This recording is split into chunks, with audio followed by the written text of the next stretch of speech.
Hi, I'm Bill Corcoran Jr. This is the OnTheStacks podcast.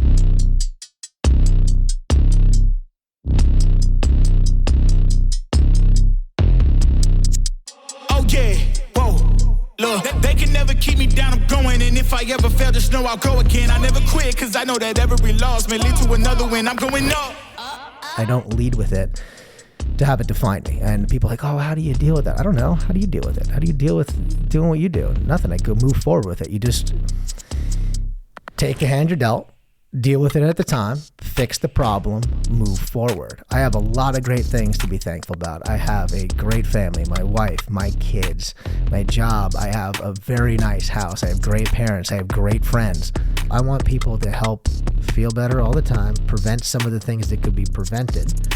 You know, and if you do have a setback, how could we complement your treatment, whatever you're getting now?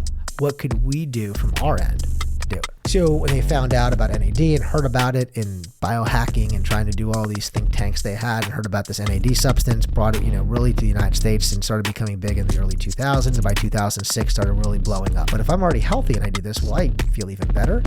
And then lo and behold, boom, light switches came on. People felt well. People felt great. Then the CrossFitters and high endurance athletes started taking it because they deplete their body. They beat up their body running these ultra marathons, things like that. And then by the early 2010s, 2015, started really blowing up. And then now you see the Kardashians, the Biebers, the housewives, the celebrity whomever doing NAD. Today, I'm chatting with Louie Helmecki, owner of Elevation Wellness. In this episode, we talk about elevating your health through integrative medicine. This episode is brought to you by Kavanaugh's Grill, one of my favorite places to eat and drink in any PA. They've got one of the best outdoor patios with 13 TVs and over 20 beers on tap. You can also dine inside at this cozy Irish-style pub where your beer never goes empty. Did I mention how delicious their food is? Their in-house smoked brisket, barbecue ribs, and wings are to die for. So grab your friends and have a drink on me at Kavanaugh's. Mention code STACKS for one free draft beer with purchase of any entree when you dine in. Located at 163 North Main Street in Mountaintop, Kavanaugh's is open at 4 p.m. during the week and 12 p.m. on Saturday and Sunday during football season. Dine in today at Mountaintop's only Irish-style pub. This episode is brought to you by Burn, the fitness company behind the Today Show approved Burn Board. If I'm being honest, working out can be a real chore, especially as a new dad in desperate need of sleep and cardio. Burn is founded by NEPA native Jimmy T. Martin, and his Burn Board offers a low-impact core and cardio experience unlike anything I've done before. They have hundreds of on-demand workouts that are great for beginners, seasoned athletes, and out-of-shape podcast hosts who love supporting small businesses. My wife and I use it pretty frequently throughout the week, and it's honestly a great way to burn a ton of calories without burning a ton of cash. Not to mention, it's a great tool for skiers, runners, wrestlers, and hockey players. Jimmy is offering all OnTheStacks listeners 15% off when they use the code STACKS15. Visit theburn.com today to get 15% off your purchase with code STACKS15 at checkout. Again, that's theburn, THEBRRN.com to get 15% off your purchase with code STACKS15. It's time to get on board today with Burn. Hey Northeast PA, Paul Perfect Storm here. Do you want your kitchen or bathroom to go from this to this? Well, Perfect Storm can do it. Need a kitchen or bath remodel and don't know who the experts are? Perfect Storm Renovations. Expert designers and installers who can help you achieve the kitchen or bathroom of your dreams. Schedule your free in-home design today. Perfect Storm Renovations. High-end quality anyone can afford. What's up, podcast? It's your host, Bill Corcoran Jr. here in the Blue Door Studio, protected by our friends at Ritchie Security Solutions. Louie Helmecki, welcome to the OnTheStacks podcast. What's up, Bill? Thanks for having me. Yeah, dude, I'm pumped. I'm pumped to have you here. This is, we had a little, I had to reschedule you a little bit. You blew me off. I did. Yeah, I wasn't sure if I actually wanted to have you on, so I was like, I had to really test this guy. Put the fake voice. I know. Lost my voice. I did. Can't do it. I did. Yeah. So I apologize that it took a little too long to get rescheduled. But yeah, I lost my voice a little while back. I actually said this on a previous episode, but I know. I heard about it. I kept tabs, and I want to make sure you record. Yeah, you heard that, right? Yeah. I said yeah, and so legit. So when I called to cancel on you, I had to call. He did because like a text wouldn't have done it justice. No. You know what I mean? Like I would have been like this. Louie would have been like, this guy's a jokester. He's bailing on me. He's ghosting me. So I had to call you with my no voice and just, but Well, we got it done. We're here. And my question for you is, Yeah. how are you feeling? Great. Okay. Yes. Tell me about it. So yeah. So what was it that I got? I can't remember the name. So you went all in, go big or go home. That's me. Exactly. That's what I do. So you went with the Limitless, which kind of has a little bit of everything. So it's a Yeah. glutathione push in the beginning to open it up, a bunch of B vitamins, magnesium, zinc, vitamin C, kind of a little bit of everything that you could safely put in one bag. Kind of gives you a little bit and fills in those nutritional gaps. So Limitless. Yeah. So I got the Limitless IV. And yes, the next morning I felt, I was telling you before we came on, but I felt like just an extra, I didn't feel as sluggish as I normally do, right? Like I got out of bed and it was easier for me I didn't hit the snooze button like I normally do, like 5 times. Good. And yeah, I got up and it felt like I was like ready to go that morning. Okay. As opposed to, other times I'm dragging my ass. You get a couple days out of it? Almost. Okay. Yeah. But for sure, that first day, definitely a difference. Okay. Definitely. So you feel the most effective, I guess, the first couple of days, what I want to say, because then Yeah. it becomes your new normal. So you're not going to get more energy every single day. That's what a misconception people have. If that was the case, I would just have an IV redlined into me consistently. Yeah. We'd have these all hooked up right now too, right? Yeah. So once you feel better, that's just your new normal. So you have to kind of understand you're not going to have more and more and more energy every single day, but the key is consistently. So taking those water soluble vitamins that get depleted in your system from drinking water, sweating, lack of getting them in your diet, no matter how much you kind of eat, the food today doesn't contain the same amount of vitamins and minerals that it did years ago. So, when you're doing that, and you're filling those back in with an IV, you're getting your levels back up where they need to be, and your energy levels are up, your mental clarity is up, you're sleeping better because the magnesium in the bag, things like that. Yeah, that was the other thing, the clarity. When I was driving to work, I feel like that was one thing that I noticed was I just felt like a clearer vision. I'm driving, right, coming down from Mountaintop. Yeah, I know you live in Mountaintop too. We just discovered that. And I don't know. I think things just felt clearer.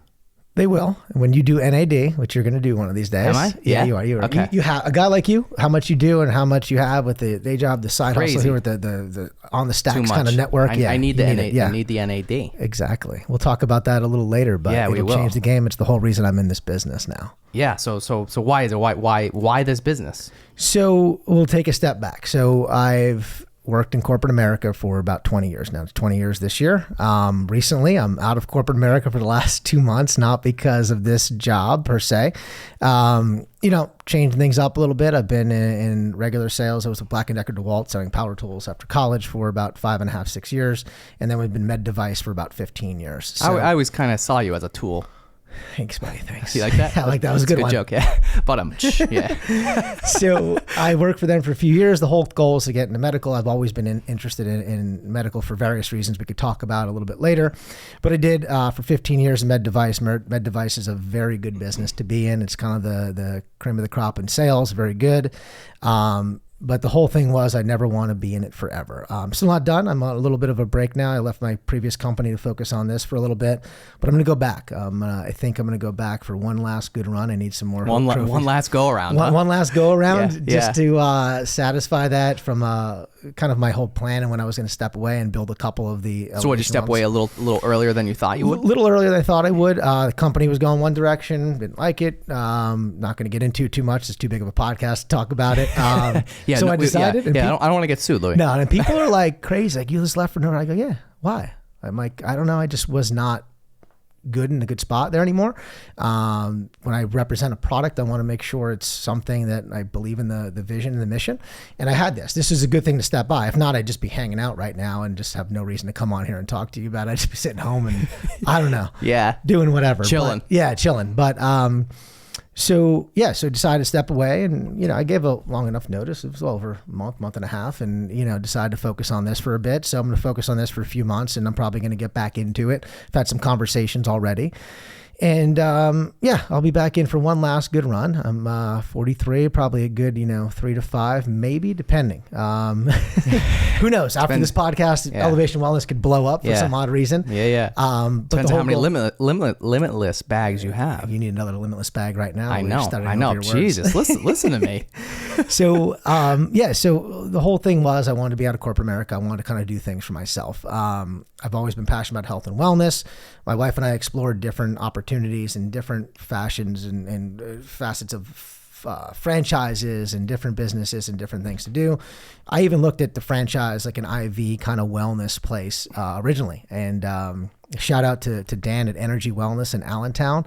If you're south of the tunnel, please go see him. He does it the right way. He's been doing IVs and cryo and non-invasive aesthetics for about a decade now. And I was a client of his for a year or two. And I was going down there, and my lawyer had franchise agreements here.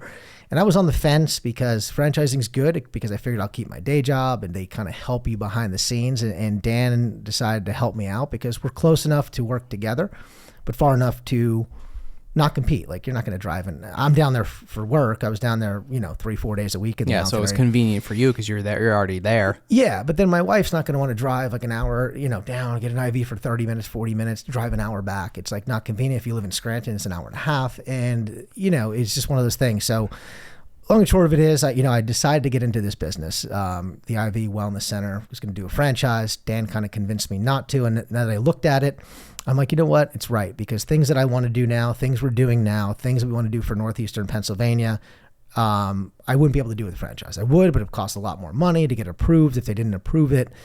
I didn't want to be just a hangover place like you see when you go to Vegas and Miami and LA, cure your hangover. Yeah, because that's not what you are, right? I mean, that's you are a legit medical facility. You saw it? Yeah, it's cool, right? Yeah, it is the real deal, man. People come into it, and you can see my 3D tour online on my website, and people look at it like, wow, it's not what they expected. They expected to see something different, especially some clients that have come in that went to places outside the area like Philly, New York, LA when they're traveling. Yeah. They're like, wow, this is not what I expected. They expected 2 recliners and like a cat litter box in the corner and someone, here's your IV. I'm like, what? Yeah. So we did it up. We did it the right way. We designed it. I'm proud to say I designed it all myself with apps on the Mac and the iPad and just kind of different things. I bounced some things off of Dan and some other people that have been in this med spa kind of business. And put the project together, had some cash on myself, got some funding, a couple different ideas, and bounced things off and just learned and decided to bring it to the area. So that's the business we went with, only because I'm passionate. When you talk to me, and I could just talk to people and just keep going and going and going about this. And I didn't want to do a coffee shop or that type of franchise, semi-absentee, because there's no character to that. There's no local flair to it. There's no feel. You go into an XYZ franchise in California, it's the same as in New York, same as in, Miami. Yeah, cookie cutter.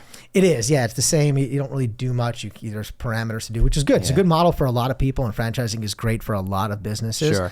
This one, I did not want to when it came down to it. So nonetheless, we opened up, we started the project, took about 8-9 months to bring together, from everything from the legal, because there's the Department of Health, there's finding a medical director, there's SOPs, there's all this stuff. It's not like I just want to open an ice cream shop or something. So we did that, and then, we opened up back in October of 22, and a couple months now, so things are going great, but we're going to look to expand. We'll talk about that now, so we're going to do a couple different things. Well, let me back up a little. So you mentioned, you became so passionate about health and wellness. Yeah. Why? Few reasons. Because you only get one body. You look at it, and if you don't take care of yourself when you're older. So I was always like into health and wellness a little bit, but people hearing this probably laugh like, that dude was partying hard in his 20s. Yeah, Thursday, Friday, Saturday, but that Sunday through Thursday, that Sunday through Wednesday and stuff. So I was always passionate about it. Had cancer a few times. Talk about that. A few times? 3 times, actually. So 1922, and a couple weeks before my 36th birthday, we could dive into that a little bit. Holy smokes. So after the second time, I really kind of dialed things in a little bit with some health and while I was trying to do different things, trying to get an edge. But really up until like the last, let's say, 8, 9, 10 years, when the biohacking craze came out and different things to get an edge. I heard about IVs, I heard about peptides, I heard about NAD, I heard about different things. And and, you know, always looking to increase longevity or prevent it coming back again, especially since the third time, you know, a couple years ago. Yeah. So, so I've always been into it, looking different ways, and to do it cleanly, safely, not naturally, because let's be honest, some natural stuff doesn't work all the time. It helps to a point.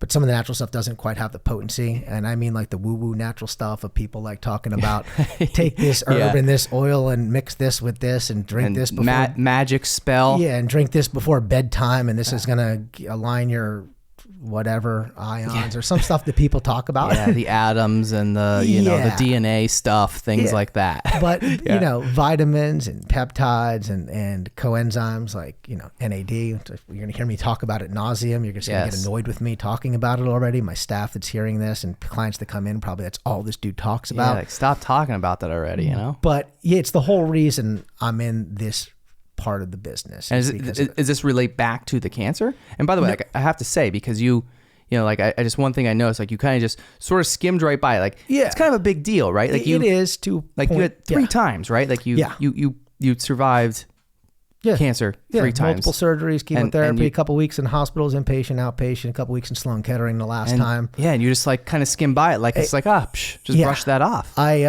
Most people would talk about it a lot more. They would. They lead with that. That's kind of their crutch. That's their lead. I don't want that to define me. Like some people always just like, oh, I have this, I have had that. Especially when I was younger, you know, another disclosure, my brother passed away a couple months before I was first diagnosed with from cancer at 28. I was diagnosed at 19. So it kind of runs in the family, genetic component. What cancer? He had lymphoma. Okay. And then a couple months later, so people always would be like, oh my God, really? Oh, like, you know, I don't want to hear that. I don't want to do that the second time. And then the third time, like I kind of hid it through a lot of people and my close friends, and people realized like, you know, I looked how I look now. This is a couple of years ago. Then I got down like 150 pounds, looked drawn out. I came back to work after like 5 weeks. I'm like, oh my God, like some people knew and stuff. So it was one of those things. It was a rare kind of occurrence last time, but I don't lead with that. I don't define it. I talk about it. I'm open about it. Not ashamed to talk about it. I try to do good things for people that have that and donate with time and money and things like that. But I don't lead with it to have it define me. And people are like, oh, how do you deal with that? I don't know. How do you deal with it? How do you deal with doing what you do? Nothing. I go move forward with it. You just take the hand you're dealt, deal with it at the time, fix the problem, move forward. I have a lot of great things to be thankful about. I have a great family, my wife, my kids, my job. I have a very nice house. I have great parents. I have great friends. You're on the OnTheStacks podcast. I am. I mean, OnTheStacks podcast. Like things are going well. My second podcast ever to do here. I love it. So I could do that. I could, you know, glance over it. I don't take it lightly by any means, but I don't dwell on it for the quote attention of it. And I talk about it. I'm open about it, but I don't lead with that because I have a lot of other things to be thankful for other than, oh my God, it's a great perspective. I mean, you have perspective about it. Yeah. You know, it's the only way you could do it. Like, and you don't want people to feel bad for you. No, and I got a lot of cool shit going on. I have a lot of cool stuff going on in my life. Like I don't want to dwell on that and have you feel like you have to feel bad for me because of that. And it's like I just want to talk about other cool shit. Yeah, exactly. Right? I'll talk to you about it, but I don't want to hear of like then people always have this way to relate. Like, oh, like, one time, hey, Louie, I'm so sorry. Yeah, one time I had diarrhea. Like after I was real sick for 2 weeks too. What? Yeah. What are you talking about? Yeah. What? Yeah. It's like, I don't want to relate to you. If you had cats, I'll talk to you about it. Like, we'll talk and we'll cool, but I don't want to relate to you from your diarrhea story. Yeah. Your whatever ailment you have, because you had to relate. I was in the hospital for 3 days too one time. What? What does that have to do with anything? Yeah. Right. Yeah. That's the worst, isn't it? Why they're smoking their dollar store cigarettes. Like, oh man, I feel bad for you. What? How does this happen to me and not you? Like, yeah. Oh my God, dollar store cigarettes. Yeah, I like that. Those people that just crack me up. They're like concerned about this and concerned about that, and they're smoking like these Dollar Tree. Did you ever smoke dollar store cigarettes? No. God, no. Any cigarettes? No, it's disgusting. Never. No, never. Me neither. No, it's gross. I don't understand it. I've never smoked a cigarette. I never even tried it. Have you tried it? Oh, I've tried it a couple times. Yeah, last time I tried it was probably just a joke. We were drinking friends. I took it and I took a puff and I puked. Like I literally puked and I was like, oh, you don't want to do that again. I was just trying to be like, I'll take that. Just like joking around. This is probably like 15 years ago at this point. Yeah. And I puked and that was the last time. That was it, huh? That was it. Yeah. All right. There's nothing good about it. Just No. I mean, obviously, like I said, I've never tried it myself. So I wouldn't know the difference, but I feel like the same thing would probably happen to me. That's probably why I never did it. Plus, I just was never attracted to it. I just thought it was just like gross and a turn off. Yeah. To me, it was just a turn off. The smell of it gets you. Like it's so strange now. You're a couple of about 10 years younger than me, so you don't remember, but like there was smoking in bars when I first turned 21. Yep. Like, and most places had smoking and things like that. And then now it's like so weird. And then when smoking moved outside, smoking moved outside. I remember I was living in New York City at the time with the previous job, and they did it first, and then PA was like 2 years later when I moved back. I'm like, oh, New York was doing it for a while, but they had these people huddled up outside. And freezing their ass off, smoking their dollar store cigarettes. Yeah, well, I don't know about that. Maybe regular ones, but and it's so strange. They have bodega cigarettes.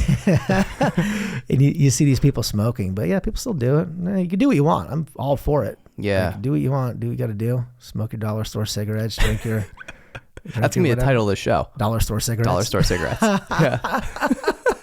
That would be a good title. So where were we? We're talking off on. Cancer a couple times. So I've always been into that since the second time, and then obviously it didn't work for 13 years. I was fine, and then I get married, and then feel like this pain in my stomach, and I thought it was feeling bloated. I was in Bora Bora for a couple of weeks on the honeymoon. I was eating raw fish. I was eating raw fruit. I was eating just stuff. I thought I had like a parasite, and I got checked out. And thought you were just going to be diarrhea guy. I thought I was going to be, and it was just bloated, but it wasn't. And then I have a 9-centimeter mass in my, it was here to my kidney and my lymph nodes in the back. So they had to get that out, and I had to go around the country and talk to different people and see stuff. I want a minimally invasive, and long and short of it is I had to get done Sloan Kettering, and whatever. Got it done, done. I would work a couple of weeks, and here we are 7 years later, I think 2015 in December. So 7 years. Nice. So I'm here now on the stacks talking about it. So that's right. But so that's how I got into like health and wellness and stuff like that and preventing it. And then the last couple of years, I really got into this IV biohacking, peptides, like this high level stuff. Yeah, we got to dive into this. We're going to dive in. Because a lot of these words, a lot of people are going to be listening, like, what the hell are peptides? What is this stuff? You know what I mean? And, some of it, like, even I fully don't, even though I've done a little bit of research myself on it sometimes, but it's still, it could be confusing. Mm-hmm. You know what I mean? And I feel like it's a lot of people just don't know. No. But we could start wherever you want to start. We could start with the questions. We kind of talked. I know we went in a roundabout way and got off on a couple tangents, but I think it's how we got there. And then how I got into it, I'll just talk about this real quick. Yeah. The kind of the to bring it all together is, there's a couple different things looking at, but the first time I did NAD was in October of 21. And researched it for a while. Like, once again, I don't want to start putting stuff on my arm to turn stuff on that was not supposed to be turned on. And in a month or two later, one of my checkups comes back the way it's not supposed to, because I still go to Sloan Kettering every 6 months. So I'm like, I researched this NAD for a while, and I finally bit the bullet and did it in October. NAD is a unique molecule. It kind of helps with cellular cleanup, and we'll talk about some of that stuff, but we'll dive into it at a later point in this podcast. But the NAD, I did it, said I would never do it again. It's a unique experience. It's hot. Your chest gets tight. But I think my experience was different the first time because of the cellular cleanup, because of the damage I've had from chemotherapies and things like that. And when I did it, went home that night, slept. I went to bed early, told my wife, I'm going to bed in a little bit. I don't really feel good. I'm not going to do that IV. I'm just going to call Dan tomorrow and tell him I prepaid for the pack, and I'm like, I'll just do vitamin IVs for a while. I'm not going to do that again. It wasn't for me. Woke up the next day, never slept better. My Apple Watch tracks my sleep. My sleep rings were never better than they've ever been. And I was just like, oh, I feel pretty good. I slept good. I'm still not going to do that again. I didn't really get what I expected to get. I was reading the stuff online and energy and this and more pep in your step and that. I expected to wake up like I just, was popping Adderall all night while I was sleeping, wake up ready to go. Yeah. It wasn't it. I was like, oh, I feel good. I feel refreshed. And then it wasn't what I thought. I'm like, okay, I'm not going to do it. I'll call him later. And as I'm pulling out of my neighborhood, mountaintop, coming out of my neighborhood, I see the sun coming up over the mountain. I tell the story every time. People have heard it. I apologize. Sun's coming up about 7:30 in the morning. I'm going to work, and I see like the leaves that are changing, but I see the sun coming up over the hill. If you look where the industrial park is, where I live, you could see it over there coming up over the top in the distance, and the clarity. And I'll never forget, it's by this guy Al's house coming out, and I looked and I'm like, oh, this is NAD. The calm clarity, the brightness, the mental clarity, the sharpness is here. And I go, I can't wait to do this later. I'm not canceling that appointment. Call my wife. I'm like, yep, I'm going to do it again later. I got to do it. I said, I think I know what it is. take it from there. I've done it a bunch of times. Then Dan and I were already friends. We became friends, and just convinced me not to do that franchise. He would help me out. Sat on it, decided to do it, and then let's bring this together. Formed the LLCs, formed everything. So this was it. It all goes, it goes back to NAD. NAD. Yeah. Vitamins were great. I was doing vitamins for a year and a half or so before that. I was doing vitamins since, 19 or 20. I've gotten IV vitamins. It was cool. It was good. I felt good. I was doing them consistently. I felt good, but it wasn't as profound as NAD. And my wife hates when I say the word profound. She thinks it's just like a way to describe it, but it was that changing. It was game changing for me. And that's why I just tell everybody about it. Profound. No, the NAD. Yeah. Profound. Yeah. Just profound.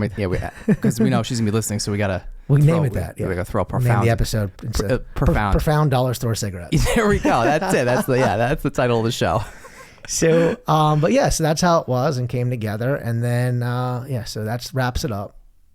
Nice. Everything we've done, but now let's talk about what are your questions? Yeah, because I can go all day. Yeah, I mean, let's dive into it. So let's I guess start with peptides. What the hell are peptides? Well, peptides are small chains of amino acids. 40 amino acids or less are a peptide. 40 or more are a protein. So peptides are super safe. There's about 7,000 in the human body, doing different various functions at any given time. Peptides can be isolated outside the human body from various means, and there's multiple different peptides you can take.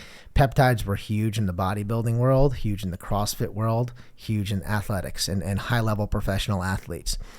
The reason is they're super, super safe. So peptides can do anything to repair torn tissues and ligaments and tears and sprains. Something with like BPC 157 is very good for that. You can take growth hormone releasing peptides. So those exactly do what they do. They release growth hormone from your pituitary gland. You could take peptides for mental clarity and calmness. You can take peptides for gut health. There's multiple different peptides you can take. So the peptides that we carry, we're part of Dr. Craig Conover's network. So if anybody knows him, it's Koniver. Anybody in the biohacking space probably has heard of this guy. I got hooked up with him through Dan, was nice enough to introduce me before Dr. Conover became this celebrity kind of doctor. Great guy. We talked on the phone. He's from Philly area, went to Jefferson, has his practice in South Carolina. I went down and spent a bunch of time with him back in the spring for a couple of days, learned his protocols. He teaches other practices, and I went down, and before I had a medical director, just took vigorous notes, and I talked to him all the time. Today, as a matter of fact, I talked to his nurse about some questions and some things we needed to talk through for patients. Very responsive, but he's like the peptide kind of guru. So his idea for peptides is stacking them. Stacks. Damn, look at this. This is like meant to be. Oh my God. So we'll roll the sponsorship ad right now. Exactly. So stacked peptides are what they are. They're stacked either 2, 3, 4, or 5 peptides, or 6 or 7 for the apex. So you inject them in the night, you inject them in the evening, or right before bed, or in the morning, depending on which peptide it is. And they do different things. We have peptides for, there's a remedy one, immune boosting. We have peptides called the Adonis peptide to increase male testosterone, kind of increase the libido. We have ones for the goddess, for the female side of things. And these are not mine. This goes deep. It does. This is the guy that's been doing this for a decade plus, doing peptides. He's an MD, primary care originally, and kind of got into the IVs 15, 20 years ago before they were sexy, got into NAD, and then just became this peptide kind of NAD IV vitamin guy, and does other stuff too. But his, years of studying these and trying these out with different kind of patients and clients and different things is stacking them. So instead of like 1 + 1 is being 2, or 1 + 2 is 3, 1 + 2 is now 5. You're getting more of a bang for your buck. So people in the supplement world, the bodybuilding world, and I'm not talking meat, I'm just talking regular dudes that take supplements. Sometimes you take this vitamin with this vitamin because it works better, your body absorbs it.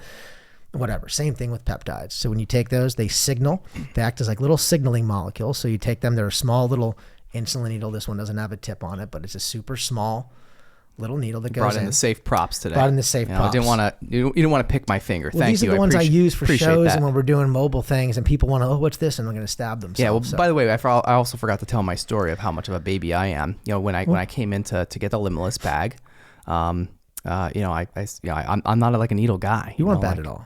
Well, I think I tried to hide. I was trying to be a tough guy. Okay. You should see me. Yeah, I'm the worst. I'm the worst stick ever. Yeah, I've gotten better. I've gotten better over the years, but I used to hate it, hate it. Yeah. And it really wasn't that bad. I've gotten better with it, but your staff is wonderful, by the way. Thank you. I've had so many people to kind of vet out the amount of applications to. Yeah. So they were wonderful, even though, a little pick, but not, not a big deal. Okay. But I was a little nervous. I think I was nervous. I was like a little sweaty, You're fine. You're good. I was all right though. You're okay. I made it. So you didn't see me get stuck, because I think I got an IV a day or two before, otherwise I would have done one with you. Yeah. The girls hate sticking me. I'm the worst stick in the entire world. We have to get this on video. And you could come down. We'll take a little shot. We'll add a little thing and meet me like this. See who's the bigger baby. I like this. I just tap my leg. I get going. I won't move my arm. So I've been stuck thousands of times, literally, with my health history. So I tell people, like, you do have many IVs? No, here's my whole history. So, inpatient, they wake you up every morning, do blood, normal checkups. So I've been stuck literally 1,000 times maybe, and then recreational, as I call it, or lifestyle medicine, whatever you want to call this, a couple dozen times, I guess. So I hate it. I hate needles. I can't look at them. I turn away. I have really good veins. You can see them. They're It's so funny being in the business that you're in. And people, when they say you've been they in hate hospitals needles, your whole life. I mean, like, I do. And personally and professionally, like, you've spent a lot of time around this stuff. And I've been in the operating room for hundreds of hours working there. I could see a patient completely filleted open, ablating the liver with this ablation probe or whatever, just see whatever going on, put a colonic stent in and just opening it. It's just a But mess. can't do a needle. But like, I you can see that anesthesia have the hand. If it falls out and they're trying to find the thing, if it falls out on the table, sometimes the patient's arm will fall off and it pulls the line out and they're missing the anesthesia's going in. So they're trying to find it and they're just digging. And I'm like, I can't look. I'm getting nervous right now. But meanwhile, the patient's gut's open, but their arm is right there, the little thing. But even on TV, on videos, you see like drug use and cop shows and people shooting stuff, or like Dexter when he put it. I'm like, oh God. So I hate it. So people that say they hate needles, they probably don't hate them as much as me. So it's not that bad, people. It's not that bad. I get myself psyched up. I just have to go like this, and I tap my foot. I won't move my arm, so it's not dangerous for the girl, but they hate it. I get sweaty. I pace. You're the worst. I can't talk to people. So when it's going, I love this. But once it's in, I thought I was bad. No, once it's in, I'm fine. Like I get the sweat going. I had the sweat going. No, I had the sweat going. Say you were fine. You're good. You just didn't see it. Okay, you sat too far away from me. I was like 6 feet away, but I guess.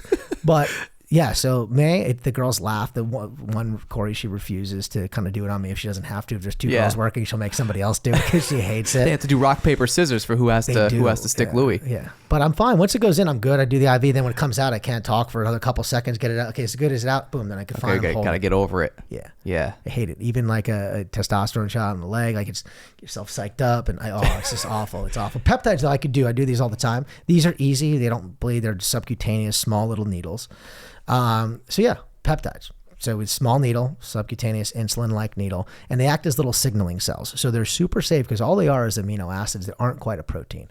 And can you probably get some of these peptides through normal protein and normal intake? Yeah, but you're going to have a steak packed this high. You're going to have 30 dozen protein bars in front of you. It's just not who wants good. to do that? Yeah, and you hope your body aligns them in the right way to convert them into these peptide sequences, which is probably not going to happen. It will get some stuff out of it. You'll still get a little growth hormone releasing of some proteins and things that you take. So how do you know? Like, how does somebody know? Like, let's just, me, for example, somebody else that doesn't really know much about this, right? They come in and they say like, hey man, like, kind of along those lines, like, is this going to work? Where do I start? What and how do I know like what path to choose? Well, first of all, I'll lead with this. We have two medical directors that oversee the things, MD driven. We have all RNs, BSNs that work below it, and we have a nurse practitioner that just started with us to do some of the higher level stuff that a mid-level would have to do.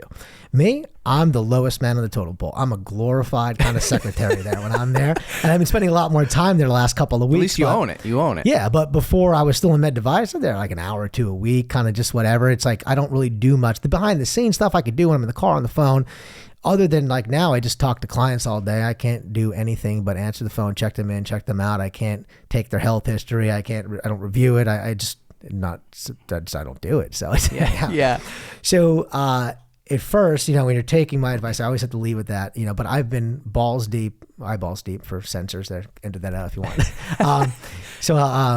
In this stuff for years. And then I spent thousands of hours the last year and a half-ish or so researching this, talking to people, conferences, paying to go to places, talking to people that have been in this and kind of really diving in the clinical side of things, given my kind of background. I'm kind of into that and kind of nerdy kind of clinical paper stuff and data. But when people come in, you'll talk with either me or one of the nurses in front, but like what your goals are. So you can come in, I want peptides. I'm like, oh, maybe peptides aren't for you. Why don't you start with this? Peptides are going to get you here, but why don't you try this first, see how this goes? So it depends what people's goals are. If they know what peptides they want when they come in, I'm an athlete, I do this, I can't get them anywhere that's safe, that's clean. Because you can buy peptides on the internet. You can go out there right now and buy a peptide. That's too shady. You can buy anything on the internet. So, we could probably make a phone call right now and have a couple machine guns here and a case of whatever. Whatever we want. Whatever we want. So we'll have them pick up the dollar store cigarettes on the way. Exactly. Too, you know? So you could do what you want with the peptides. Ours come from a good compounding pharmacy that, Dr. Conover does these. They even say his name on this. Like he gives these to A-list celebrity billionaire clients and dudes that work at UPS. Like, they're super safe. They're good enough for everybody. But some of the stuff on the internet you can get is like animal grade stuff. It's like, you don't know where you're getting it from. Yeah. So a little sketchy.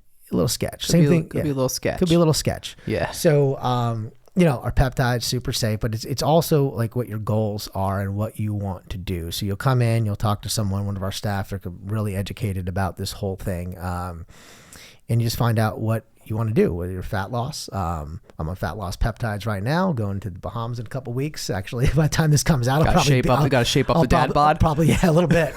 I'll probably be. I'm getting in more shape though, since I haven't been the med device thing, because I haven't been go on the road. Hopping in a wall. Have you been on the burn board? I have been on the burn board. So shout out to Jimmy T. Martin. Hashtag on board. For connecting us. Yeah. And by the way. Two. Yeah. I'm like, I have to get this burn board thing. My wife will love this. She's like an at-home workout, kind of stay-at-home mom, and like, she'll love this. And then I tried it first time. I'm like, okay, cool. It's harder than I thought. I thought this would just be a normal slide board. It is a lot harder than you thought. Yeah, and I haven't branched out yet into the whole gloves and all this stuff. But I've done the slide. I've done the different things, and it's good. The first couple of days, I hated them because I'm like, I can't really walk too good. It was hard. Yeah. But it's a great workout. It's fun. I tell all my clients about it. One of the girls that works for me got one. We told so many people. It's so simple. It's a slide board reinvented. Yeah. And I just have a man crush on Jimmy too, by the way. Like I like to watch when I do the workouts. I specifically choose Jimmy. He's an interesting character. I've only met him a few times. We spoke a few times. He came in as a client. I could say it's not a HIPAA violation because he posted it on Instagram, him getting IVs and stuff. But he came in for a person also had to come in for something. He came in very educated, knew what he wanted. And I'm like, he's like, oh, I'm from New York. I'm like, oh, that explains it, because a person that lives in Wilkes-Barre coming in asking the questions you have is probably not. Yeah, how does this guy know so much? Yeah, you've been to one of these type of places before, and obviously living in New York City, and being in the fitness world, so he knew all of it, super educated, had a good experience. We hit it off. We knew a lot of the same suspect people that kind of got me into this, of the same, the Andrew Hubermans and the same people we've listened to on podcasts and the Ben Greenfields, and he knew Dr. Conover, all these people. It was kind of a weird conversation, and then it was funny. I did have to ask him how he got the T in his name, because I'm like, well, Jimmy Martin's probably a similar name. He's like, well, no, so I got to do this. I said, oh, okay. Because at first I thought maybe there's a Jimmy Martin out there. It was like a murderer or something. You don't want to put the T in the middle. But think about it. It's a common, like Bill Corcoran's not a common name. Jimmy Martin is, so there's probably a bad Jimmy Martin. So he probably put the T in. But he's like, no, I got this to pick the name because there's already Jimmy Martin. He actually is the bad guy. That's why he put the T. Yeah. Okay. No, just kidding, Jimmy. So the burn board. So it's great. So where were we now? I lost track of that. Dude, so did I. We went down the burn board. I was thinking of the burn board. We slid off track. We did a little bit, but that's okay. We'll get back. We were talking about peptides, and we were talking about what was he talking about? I totally lost it. I lost it too. My God, we're all over the place here. So we were talking about the signaling cells. Yes. Different things to the body. Yes. So fat loss. That's how we go. Dad bod. You got into fitness. I'm like, oh, you're sliding on the slide board. So the peptide. So what they do is they signal the body certain things. So if it's a growth hormone releasing peptide, it'll signal for your pituitary gland to release a little bit of growth hormone. If it's like the Adonis one, to increase your testosterone a little bit, the peptides in there will increase your testosterone signal just enough. Not like putting exogenous testosterone, like Cypionate, a shot in your leg, or taking growth hormone, HGH, so it shuts those down, because you don't need it because your body has it coming from the outside. So it just signals just a little bit. So peptides are super safe. Even if you decide to take we pre-fill the syringes, you have a 30-day supply that comes with them. But even if you decide to go home and take all 30 syringes and I'm going to get gassed up, not going to work. Your body's only going to signal so much, and you basically just then wasted your money, because it's basically just, sterile water you're injecting at that point, because your body's not going to turn on more than it could handle. So if you do that every day for 30 days, a little bit, every day, a little bit, gets you to your goals. Just the consistency over time. With the fat loss, speed up the metabolic process to help, fat loss and facilitate the fat burning in your body. So a little bit every day, a little bit every day, but it doesn't stimulate you. It's not like taking a diet pill or a diet drug where you're all ramped up for a whole couple of hours each day and stuff like that. So it's very good, very safe, very effective. I love peptides. They're not for everybody right off the bat. So it's not because they're not for everybody bad, but you have other goals and other things to get in line is what I'm saying. It's like they could work for everybody, but like, hey, why don't you just cut this out? Or why don't you try this vitamin first? Or why don't you just, get yourself a little bit. Taking a fat loss peptide, if you're 75 pounds over, will work. It'll work for you, I believe. But I think you should take something else first. Maybe move a little bit, lose a couple of pounds, get into that rhythm, and then take the peptides. And then really kind of, it's the twist at the end of the punch for fighter talk is like you get that little twist at the end and gives that extra little pop. That little power.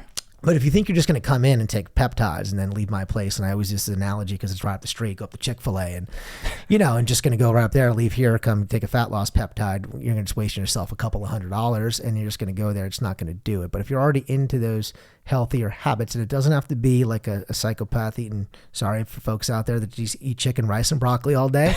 I respect it. I like the hustle. I can't do it. Get pizza every Friday with the family. Yeah, get takeout, especially in Mountaintop, man. I bring it from up the mountain. Come on. Do you? From where? Oh, we'll talk about that later. I have a couple different spots, but okay, I go off. I like mountain. It's okay. It is, but a little different, but I go off. Yeah. We've been doing Newtown Cafe on Fridays for a while now. It's unique pizza. Either you love it or you hate it. Angelo's, Jerry's, when the phone's on off the hook, we can get through. I'm an Angelo's guy. Yeah. Well, it's 6-1, half dozen the other, isn't there? Or is there a reason? But I don't know, dude. I don't know. I don't know. Okay. I don't know what it is. See, I like Jerry's because if I have my kids with me, I got to get out. Angelo's a little sketch. Yeah, it's I fine. I lived right down the road there at one point. That was my first apartment, believe it or not. How about that? I lived on Park Ave. Now look at you up in Mountaintop. Look at me. Up there. God. don't lie to anybody. I'm sleeping on, guys, I'm living on the couch here in the studio. Come on. I lived I lived in the, I don't want to. I guess we call it. It was like slightly ghetto. That was my first apartment. It's a little rough area. Little rough. Mind your own business. Go get your pizza and go. But then the kids out there. Plus it's on the street. You got to park there and get them out. Or you go in the back. So Jerry's is easy, quick drive through. It's nice. But the problem is getting a hold of them and stuff like that. Yeah. And occasionally we'll do the pizza perfect. Love the greasy pizza, as we call it.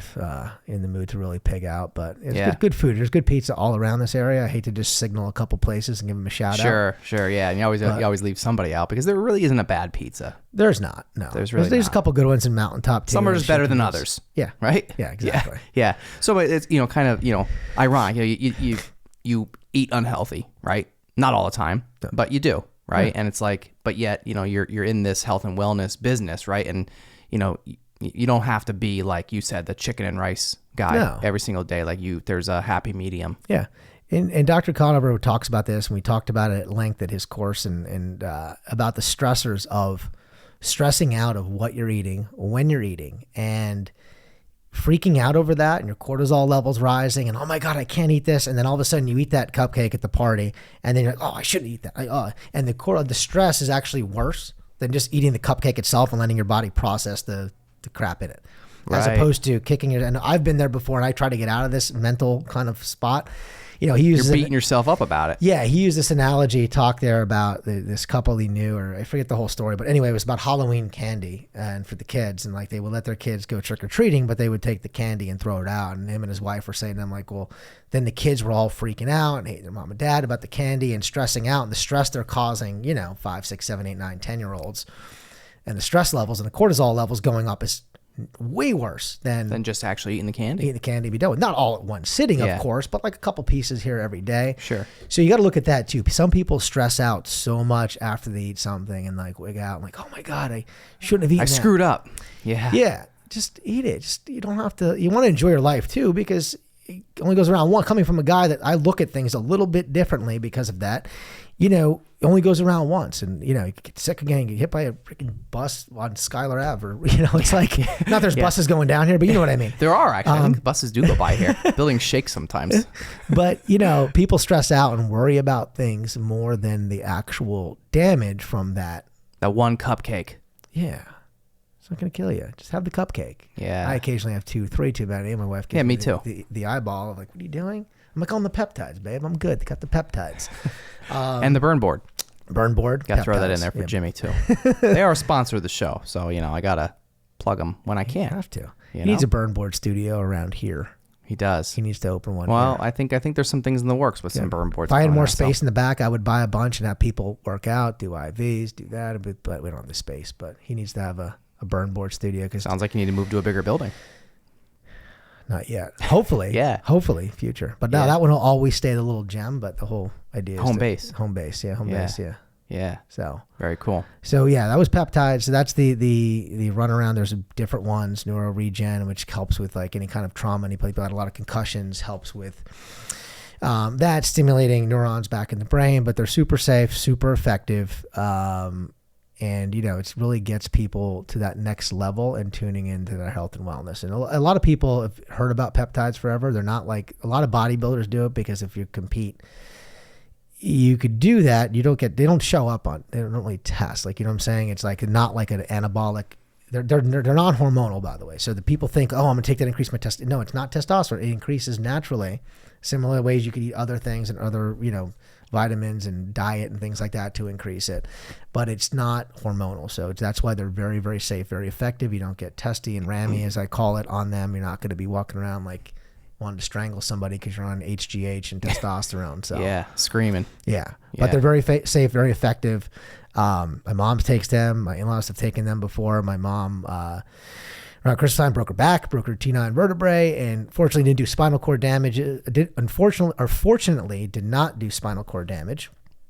Correct me, Mom. I didn't say fortunately. I said, so fortunately did not do spinal cord damage, but we got on some BPC-157 peptide. Just went for a checkup not too long ago. Its bone's healing nicely in the back before they're going to kind of go and do a surgical procedure so it doesn't break again, but everything's healing great. Pain has gone down significantly. My brother tweaked his knee not too long ago.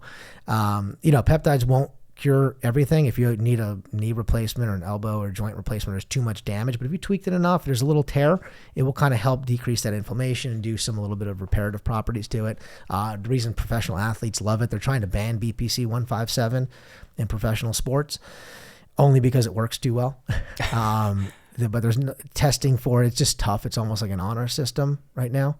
But I think they're trying to do that, banning it in those kind of arenas. Interesting. Yeah. Were you ever were you an athlete? Were you like a sports guy going? A little bit. Played, wasn't great at all. Played some soccer, wasn't very good. I played, I was active, I worked out, I did stuff. I wasn't going to a D1, semi-pro league by any means whatsoever. But I was active, I played sports, it wasn't really great. But played my whole life. And you had a nice punch before. I thought maybe you're a martial artist or something. No, you'll kick my ass. I watch a lot of it. I could talk a lot of shit, and I watch a lot of it. But you could definitely. My son could kick my ass. I think now he's actually just into the sparring for the first time last week. He put the headgear on and the gloves. And it was pop, pop, pop. Oh, that was my favorite. It was awesome. Yeah, that's the best. It was his first time he got up, bumped up to the next class, and was doing it. And he's like, this is cool. And then he's like, it was like Rock'em Sock'em Robots here, and the little kids just punching back and forth, but tapping each other. It was pretty cool. He could probably beat me up with that, but I watch a lot of it, so I could talk a lot of shit about it. But well, that's how me and Jimmy, our relationship actually kind of sort of goes back to, I don't know if you know, but so I did karate. I was in martial arts for like 10 years of my life, and I started Jimmy's grandfather, Martin's karate. That's actually where I started karate. That's where you told me, and then I didn't know that was him. Yep. And then when I talked to Jimmy's dad a while back too, I explained it. He knew. We were just talking a little bit about a couple other fighters in UFC and wrestlers and people that are coming out. It was kind of a small world. It is such a small world. Yeah, we're up at Hunsinger's Mountain, just convenient stuff, and he knows. He said he runs a good school up there and stuff. We were talking, him and his dad and I were talking about it. But yeah, my son loves it. He tried soccer, didn't really give a crap about it, didn't really like it. Not going to force him to do different things, and he loves the karate, loves going. He loves the harder classes, they're not just like play calisthenics. He loves the yelling, get down, the real classes. So it's good. He likes it. So awesome. Let him run with it. Maybe he'll definitely go somewhere with it. Who knows? That's very cool. Yeah. So it's, I think, for me, it's, I think, martial arts has helped me throughout my whole life, with just discipline, I mean, for me, I ended up actually going to Hunsinger's, by the way. That's actually where I got my black belt from. Nice. But yeah, so, I mean, I could relate, obviously. And, no, I mean, martial arts for me has just been it was a really big part of my life. Did it growing up, from like 8 years old, or 7, 8 years old up until, I graduated high school. And then once I went away to college, I kind of sort of gave it up. I hate to say it, but yeah, man, like it's taught me so much, it's taught me so much about life. So, That's what everyone says. It really has, like, and the world was a little bit different then too, and not that martial arts and, certain things nowadays are, not, I want to say dumbed down maybe, obviously I've been out of the game, right, for a while, but it taught me so much, like just respect, discipline, and you not need that giving up. What you do here with the Everything. whole little OnTheStacks little network you have going on, all the stuff, you have your day job, obviously still. Yeah. You have a son. So it's busy. And that's when we first met. I'm like, how do you do all the stuff that you're doing? Because I see you everywhere, but I know you have a team behind you and stuff like that. But also the martial arts probably helped you. Oh, big time. Yeah. And I've told this story on the podcast before, but when I started, again, I was at Martin's Karate only for maybe a couple of years or a few years when I first started karate. And there was a sign on the wall, and I'll never forget it. It said, "Winners never quit, quitters never win." And I could still picture it, right? I could still picture it in my head, even though I was like 8 years old when I saw this, right? Yeah. But for some reason, that stuck in my head, and I just never forgot it. And, as a kid, I think I probably looked at it and didn't really know, like, what it really meant. As a kid, you're just like, oh, you just think about winning. Yeah. Right? But it had nothing to do with winning. It's just about not quitting. Yeah. You know what I mean? And, just that alone, going into the dojo, multiple times a week and seeing that sign on the wall, like every day, it's just like, it's stuck in my head. Like I literally think about it all the time. Put one back here. Shit. Right there. Going out the door. Yeah. You actually should. I'm going to do that.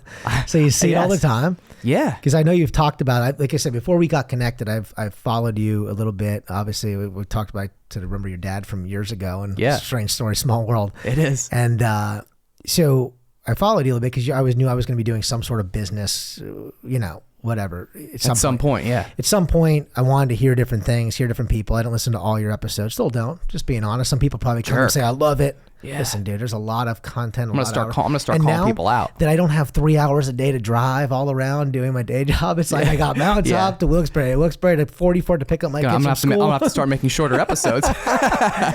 So I would listen to a couple different people, different businesses, different stuff like that, and I just saw it grow, and I just saw it's awesome. It's cool. You talked about just content, putting it out, consistency every week, getting better consistency. And that's what it is, because some people probably quit and like they get a 5 download, but just keep doing it. Yeah, and that goes back to the martial arts, man. The consistency. I mean, that's what it is. It's a long game. And I think for me, it's just that journey, of making it through the ranks, and it wasn't about getting that next belt. Even though maybe as a kid you kind of sort of thought that at times, right? Because as a kid you're a kid, Yeah.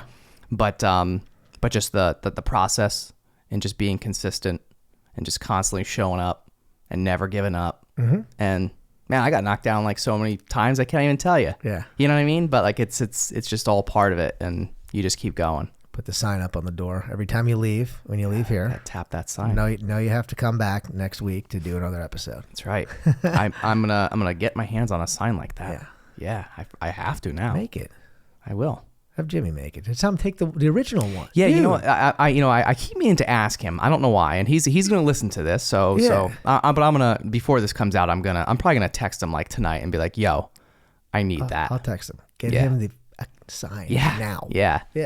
So I wonder. And then just get a replacement one for there, because then you have the original that may, like I said, you never know where you're going to up. We talked a little bit outside before. It could be just, this is the peak of yours and you gain, this is a little bit more, or you can be up and be the next, $100 million Spotify person. That's Who right. knows? And I could say I've been on episode, whatever. Yeah. Then I'll call you, won't answer text. I'll drive by your house in Mountaintop. It won't be there anymore. I'll be like, what happened? Yeah, I remember that guy. Yeah. Yeah. I was on that show. Yeah. So, get that sign. I'll give it to you. Yeah, we got to. Just because it means a lot to you. If you remember it now and remember. Well, I think if it's still. I mean, I think they're still in operation. Yeah, but get a replacement one though. Yeah, but I can't take theirs.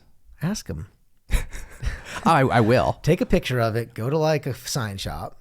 People make signs. Yeah. Just have them duplicate it, and put it up, and then take the original. Oh, okay, yeah. Yeah. So it looks the same. 8-year-olds won't notice the difference. Like, it's newer. It's not faded. I'll pawn pawn the other one back. Yeah. I'll scuff it up a little bit. Scuff it up, take a couple dollar store cigarettes. There we go. Blow it on them. Yeah.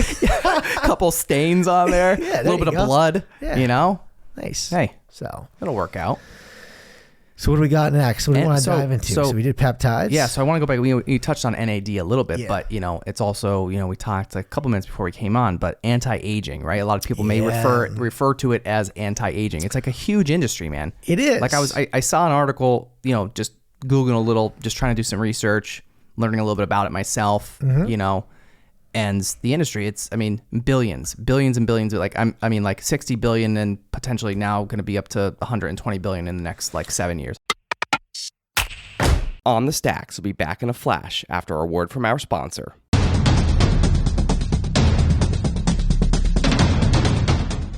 My greatest honor is receiving the trust of a family who has lost a loved one through the fault of another, or receiving a call from someone who's been seriously injured and asking me to go to battle on their behalf and to receive the monetary justice they deserve.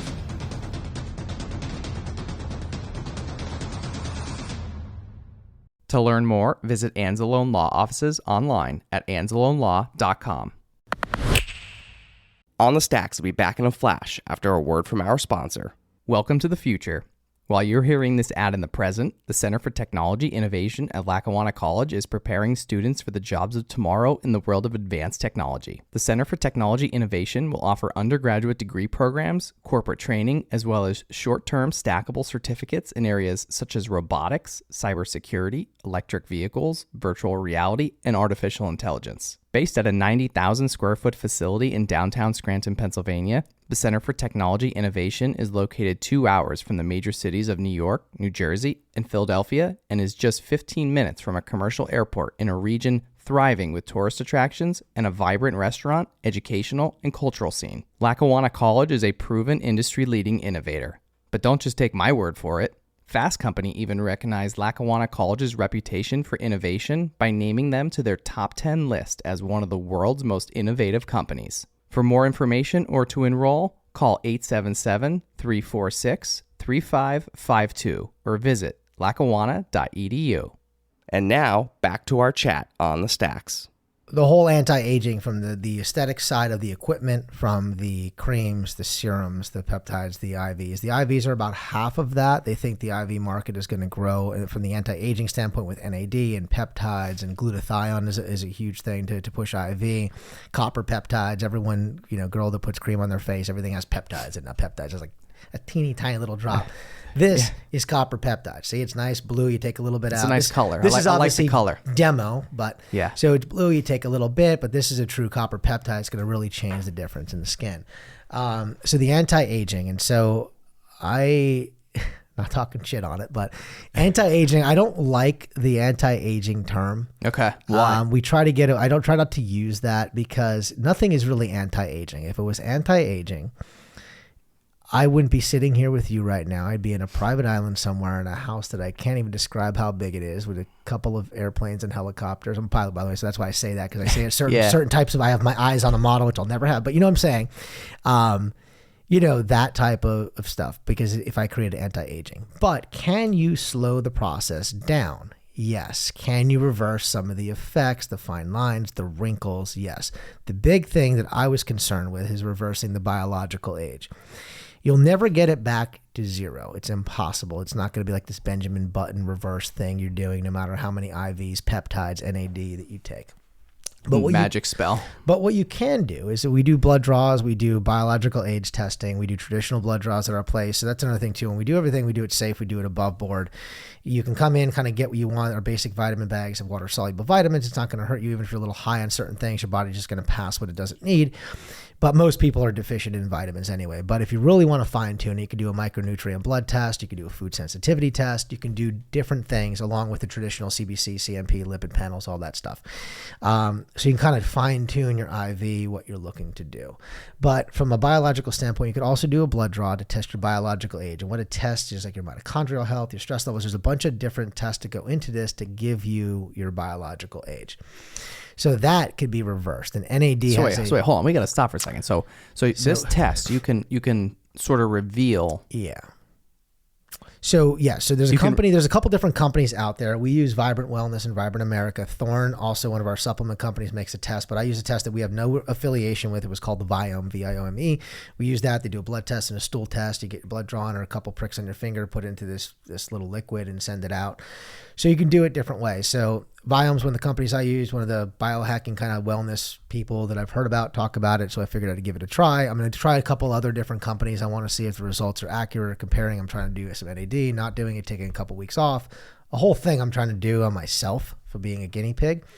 But my wife and I did this test back in late 21, and I did it when I was 42, and I came back at like 36, and she was 35 at the time, or 36 at the time, and she came back her actual age, which is hilarious, because any of my friends listening to this know, one, the hard partying I've done just over the 20s into the early 30s of just travel, going out, bars, all the clubs around the world, everywhere.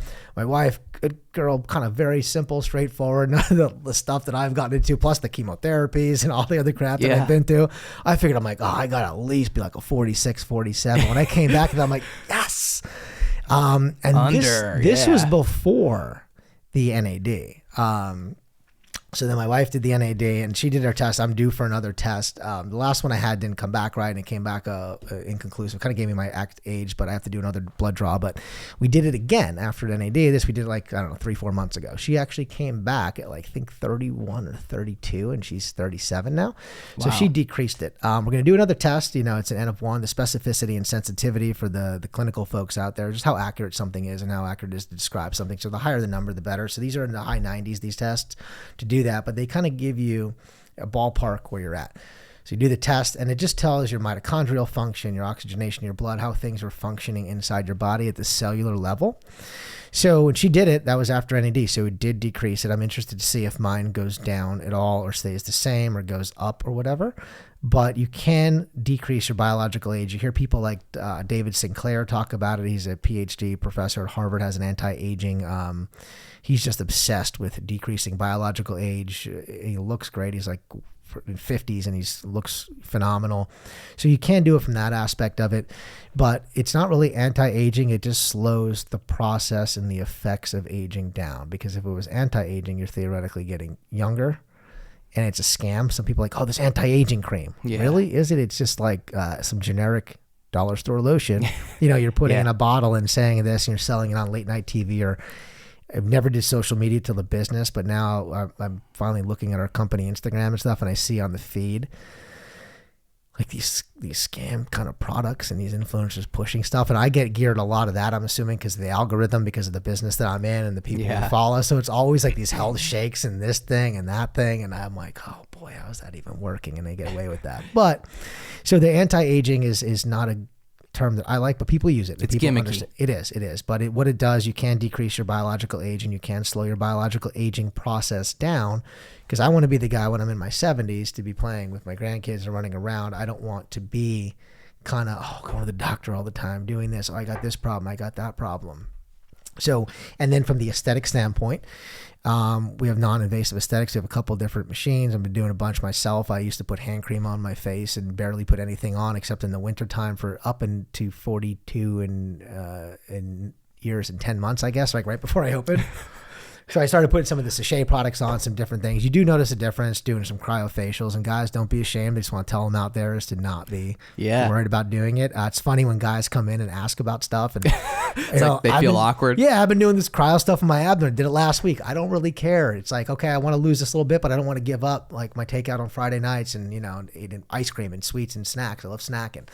I'm a snack guy. Yeah, I'm a big snack guy. It's like, I'm not going to give that up, so I'll just cryo. So that's what the machine's there for. But the guys dance around. They come in and ask questions about it. Yeah, try to be nonchalant, like they don't want it, but they do. Ironically, I talk to other places that do this in areas that are just more like forward thinking, or they've been established a lot longer. Like, most of my clients are like guys. A lot of guys come in or are training for a show, amateur bodybuilding, non-amateur bodybuilding guys just want to look good. They're just vanity. They work at like, an office somewhere, but they want to be shredded. I don't know why, but they just do.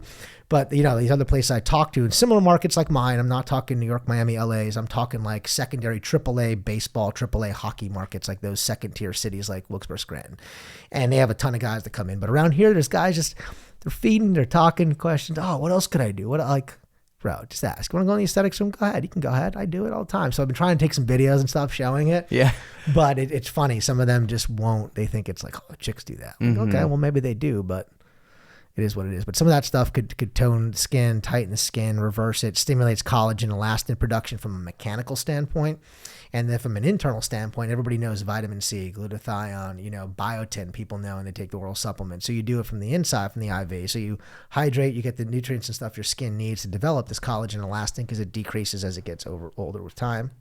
And then from the outside, from the mechanical standpoint of the cryo, the heating, the Icon, the Roboderm with the low-level penetrating LED and laser to kind of help melt some of the fat subcutaneously below the skin. Your body's lymphatic system takes it out, and we have these compression suits for lymphatic drainage and things like that. So it's kind of new to the area. There's a couple plastic surgery offices doing some similar stuff, but nobody has an Icon machine. The Icon, you can check it out on our website. There's only about 40 in the country right now. It's huge in Europe. It's been huge in Europe. There's 1,000 machines there. Just started distributing it in the U.S. about 2 years ago, probably right around the pandemic time. It's taking off now. Paris Hilton just got set up with it. She's been doing it for a few years. She promotes it now. She has it in her personal kind of aesthetics kind of thing in her house. So she has some of the stuff, but there's going to be doing some campaigns. But I wanted to be bullish and do something different because I'm not an aesthetic center. I'm not a plastic surgery center. I'm not going to have that clientele that's coming in for the nip tuck and then needs these machines to tighten, tone up the spots the surgery may not have covered. So I wanted to have something different the everyday person can use. There's no downtime with it. There's no pain.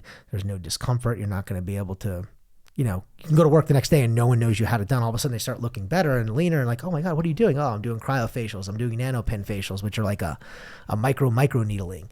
Do those on my face too. I'm not afraid to admit it. I'll talk about it here.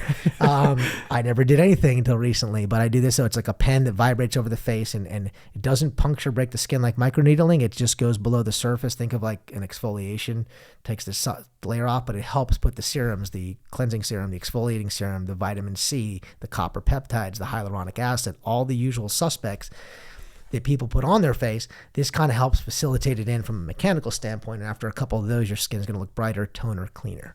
So I guess you can say a thing or two about this business. I do. In the aesthetics, I'm getting better at it. Full disclosure, it's my wife's side of the business. I'm the IVs, the peptides, the performance, the how are you going to feel better, perform better? How are you just going to be firing on all cylinders from a mental standpoint, from an energy standpoint? It's late in the day now. It's, I'm usually winding down by now, but usually I have a good energy level because of NAD and vitamins, I think, sustained. And I could tell when I need it because that afternoon crash kind of comes in. Okay. But that's my side. But the aesthetics, I do know a lot about it now. I'm getting better at it only because I'm there more now. Like the first 3 months, I'm like, I had to call the girls to how do you turn these machines on? Other than when they came and shipped it, I made sure they worked because it's very expensive equipment. Spent a lot of money. Yeah. And then I'm like, okay, cool. You get trained on it now. Like I couldn't know how to turn it on. It was embarrassing. Like, someone was there. I'm like, hey, I want to show you this machine. I'm like, hey, but I don't know how to turn it on. Corey, could you come back here for a second? And because there's like passcodes to get to turn on. So I turned on the switch. I didn't know the switch was. And I turned it on. She's like, oh, you got to put the passcode. Like, what's the passcode? I'm like, I don't know. So you go on this 1, 2, 3, 4. It might be actually probably 1111 or something. I don't think we changed it. Very secure. Very secure. Very secure. Yeah. So we got some of those machines. So that's the anti-aging from the mechanical side of things. We do something called red light therapy, which red lights, it's very good for the skin. It's multiple different wavelengths. It kind of, the blood pulls toward the front of your skin. So when you're doing it, you get the benefits of the sun without the toxic UVA and UVB rays. So it doesn't stimulate more vitamin D because that's the UVA and UVBs that help with that. But the red blood cells kind of pull to the front. So when you're standing in front of this, so it helps from an anti-inflammatory process. It helps brightening, even toning the skin. It could help with sore joints. It helps with the immune response because the red blood cells flood to the front and below your skin where the collagen and elastin is. It needs those red blood cells. So it kind of helps it thrive. So it'll help even tone your skin. If you have any kind of acne breakout, psoriasis, anything like that, it'll help with. So once again, we could say that's anti-aging because it's kind of helping you, but it's just making you kind of look and feel and perform your best. It's kind of like what we kind of go by. Yeah. Whether you get that from the IV side, whether you get that from nothing, you can just come to us for whatever. You can do a blood draw, you could do your test, you could find your micronutrient level, you could find out things you're allergic to in foods. And big thing, people are not allergic to foods, it's food additives. So people think, oh, Interesting. I have a gluten allergy. Oh, do you? Why? Because it's cute. It's one of those things. It's like the sexy word to say. A lot of people probably do. They have celiac disease. You got to get a full upper endoscopy. But in my old world, it was in the GI world. They take a biopsy. They check it out. Not just because you feel uncomfortable after you had a piece of bread. Because a lot of times bread has a lot of other additives, especially if it's just like store-bought, basic kind of like, sorry, don't get sued, but let's say Wonder Bread. I don't know if I'm just using an example because I don't know. I don't know if any other Wonder Bread. brands. Don't sue us. Beep that out. Yeah. I don't know. I don't know any other commercial brands, I guess. But they, that there's other stuff in that bread that's like safe for human consumption, but you may be allergic to that additive in there. So there's blood tests you can do to see if you have propensity to be sensitive to this, and then cut that out. And it may not be you just eat bread and eat other things that they use as a binding agent in baking that food or making that food. And it's probably not that food that's doing it. It could be something else. Something in it. Yeah. Because if you look at some of the data out there for people with like gluten allergies and things like that, they're not as high as you think. But how many people do you know say, I have gluten sensitivity? Oh, I could think of 2 right off the top of my head. Yeah. And some people probably do have it. Mm-hmm. Or they feel bloated after. They're not really, crapping their pants from like they're celiacs or something like that. But they think they do. But, it's like, because there's gluten and other stuff they have, but it's only when they eat certain types of products. So, you could do a food sensitivity test. You can do today for a client, we ordered her primary care doctor, and insurance is a whole thing I don't want to get into and bash it too much, but insurance, I found this out. Let's bash it.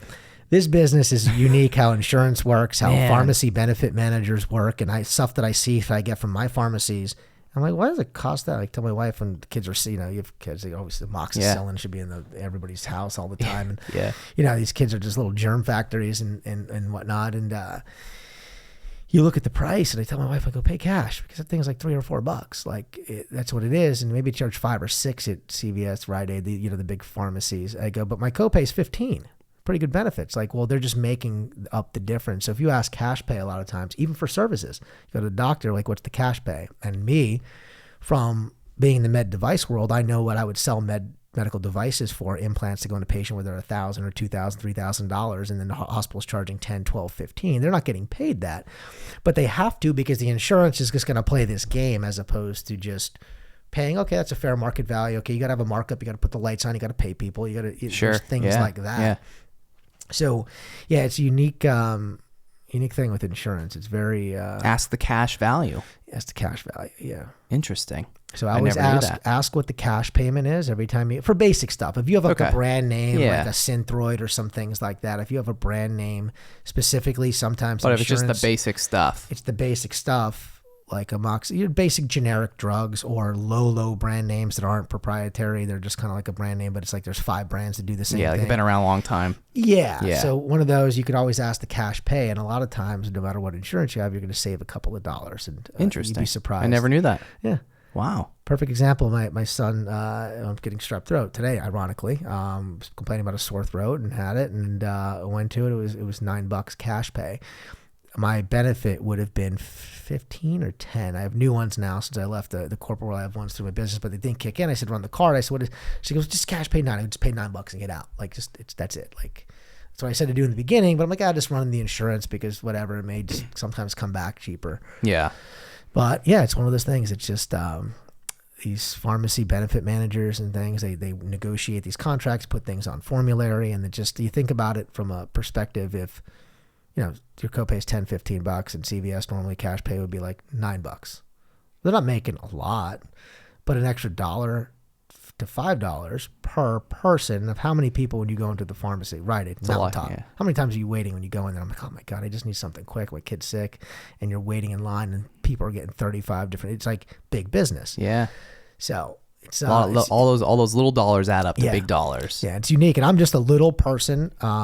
With these pharmacies that I do for the compounding vitamin side, but we get things like Toradol, we get Zofran and Reglan, and there's other testosterone we're going to get from them because we're doing testosterone replacement therapy soon. So we get other stuff, in the kind of this health and wellness space, and semaglutide. Oh boy, the diabetes drug that you hear about. I have 1,000 calls a day about that. Is that like the weight loss thing? That's too? The weight loss drug that you hear about everybody talking about, and we're gonna get into that. Dr. Conover does this blend with MOTS-C, which is a peptide and semaglutide. It's a lower dose semaglutide, with the MOTS-C kind of enhances it because people think, oh, it's great. I'm gonna take that. Kim Kardashian took semaglutide. Right. We're gonna take it, and I'm gonna lose all the weight like her. Really? Did she tell you she probably shit her pants probably from that? Did she tell you she probably felt nauseous and diarrhea from it, and wanted to throw up? Because there's a side effect profile to certain drugs. Not everybody. Most people could take it and be fine, but a lot of people could take that and all of a sudden like, oh boy. And they're not going to make it home. So, two things. I'm probably going to get into that soon. Probably by the time this episode comes out, I'll have a couple clients that have taken the MOTS-C, the semaglutide, a lower dose version of that. But I want people to have a good experience with us, and I don't want them, to be just taking it because they heard a housewife is taking it on a Bravo show and things like that. I just don't want that. Yeah. And from a moral and ethical standpoint, there's diabetics that need that drug. And some of the pharmacies cut us off, and one of my other pharmacies we could still get from in only limited quantities. Because every health and wellness center, weight loss center, there's dentist office we're starting to order out to give that to their patients. That's how crazy it is from the money standpoint. That's nuts. And there's people that really need it. Sure. So, just didn't want to get into that because there's somebody that really needs that drug that kind of every day for them. I'm not going to do that because some person just wants to lose a couple pounds in Scranton. I will. Yeah. I'll do it. So now that the levels are getting back up and we're going to do that. Some protocols in place for it. We'll get into that. But yeah, when I saw the stuff on the other side with the pharmacy and getting at, and that's what I'm working through now. So I'll tell it right here on the stack. So by the time this episode comes out, maybe when it comes out, the day it comes out, or give or take, our prices should be going lower. So people are like, oh, why are you doing that? Well, because being a med device rep for 15 years, I was always on the other side of the table. Hospitals like, we spend $2 million with you. We need to save money. Okay, but you got reimbursed $10 million on that $2 million. So what'd you do with the $8 million? But it's the game. It's business. Yeah. Big hospitals are big business. And it's just, let's be honest, we have a healthcare system in this country that needs a lot of work. That's not. Yeah, it's a little broken. They don't focus on preventative and disease prevention, disease treatment. But the thing is, it's still the best freaking healthcare system in the world, whether you look at it. This healthcare system sucks. Really? I'll go to send you a couple countries in Africa or in Asia and stuff like that. Let's see how the healthcare system works. Okay, buddy? You got it. Okay? Yeah. But it has a lot of work to do still. You'll be buying things on the internet over there. Exactly. It's like you're going to be doing surgeries in a veterinary office /surgery/dental office. Yeah. Shared space. Exactly. So it's like you look at stuff like here, there's a breakout of a superbug in a hospital. Okay, how many superbugs are in, India right now? How many superbugs are in rural Africa right now in some of those hospitals? Okay. So, I have this weird dynamic with it, but long and short of it is hospitals here are big business. They negotiate with vendors and reps all the time and come to you and, we want these devices, we're going to give this. So I've conversely flipped that on the flip side and went to my pharmacies and talked about, okay, what about volume commitments? What about different things we can do, negotiate prices? So we're in the process of that. Everything's looking good and up. Changing some things around. So yeah, we're going to have some different pricing. We're changing some things up at the pharmacy. Still the same A-level, same pharmacy I've been using, same ones that the big kind of IV centers around the country use. But we're working through some pricing. So it's going to be a little lower. So we're going to save some of the people in Northeast PA. A couple, but not by much, and maybe $5-10 here, but it adds up. Sure does. If you're coming to us a couple times a quarter or a year, you're going to save, $50, $100, $200, depending on what you're doing. And our prices should be going down by the time this episode or right around it. So I'm proud to announce it here. Yeah, good timing. Good timing. And, we'll see where it goes. I have some friends that do this. Obviously, Dan in Allentown, him and I bounce things off each other all the time. I got connected with someone else today in South Jersey. There's another person that's he's a nurse practitioner. He's into the aesthetic side of things. He wants to get the IV. So, and another guy I used to work with is potentially doing something. So we're talking about these things are hospitals called IDNs, Integrated Delivery Network. So they're all separate hospitals that maybe partner together for negotiating power. So it's potentially something even maybe a year from now that it could make prices even better. Still the same quality, still the same purity for the vitamins, but I'd rather pass that on to people because I know how I felt from this. And sometimes people can't swing that extra $50 for that treatment, but hey, I could do this. So we're going to do that. So our prices should be coming down, which is nice. That is always nice. Which is rare in this kind of business. In any business nowadays. Yeah, exactly. Any business, I love inflation. People just, inflation for what?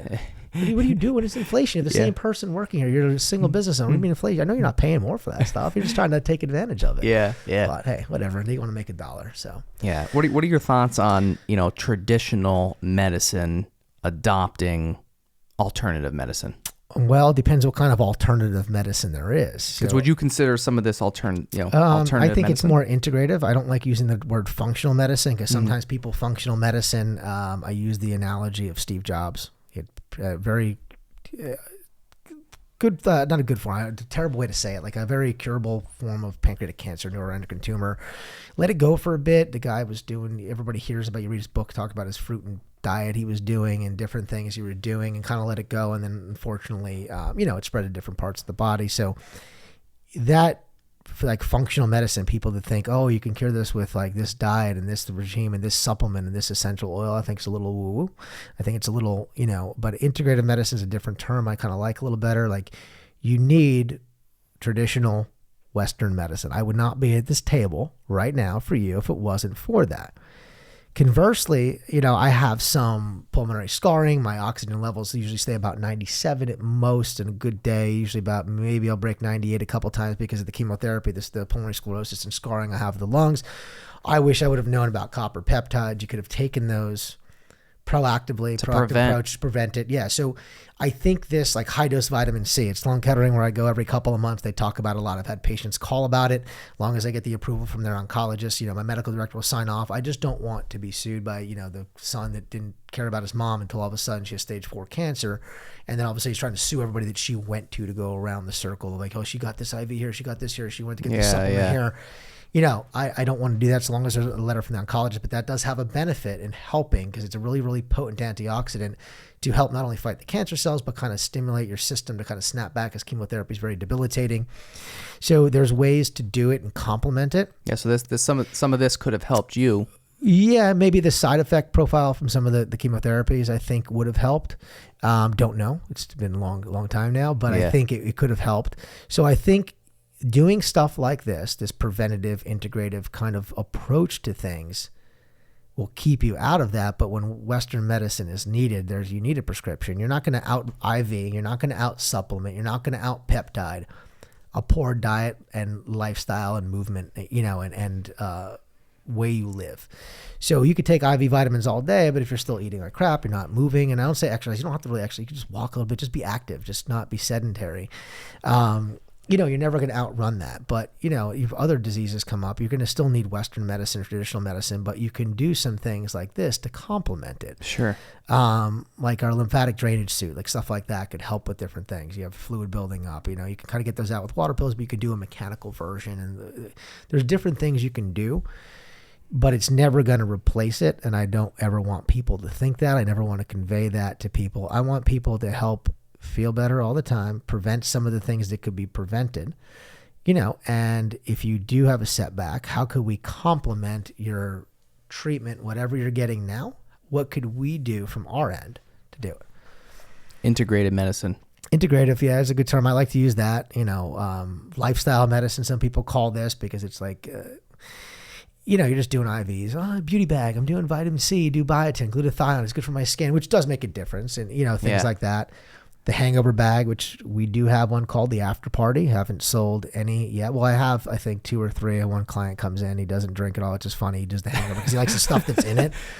And he likes the stuff that's in it, and he just likes that. And there's a Toradol boost into it. It's supposed to be for your pain and headache. And Toradol is a very safe NSAID kind of, they give it to women who are giving birth. And we have that we put in that bag.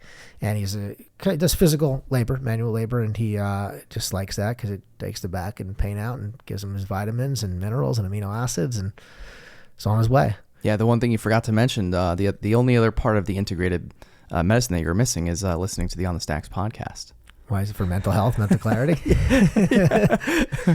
Yeah, and the burn board. And the burn board. Yeah. You need it. Elevation Wellness. Yeah. Burn board on the Stacks podcast. Well, you're doing the burn board.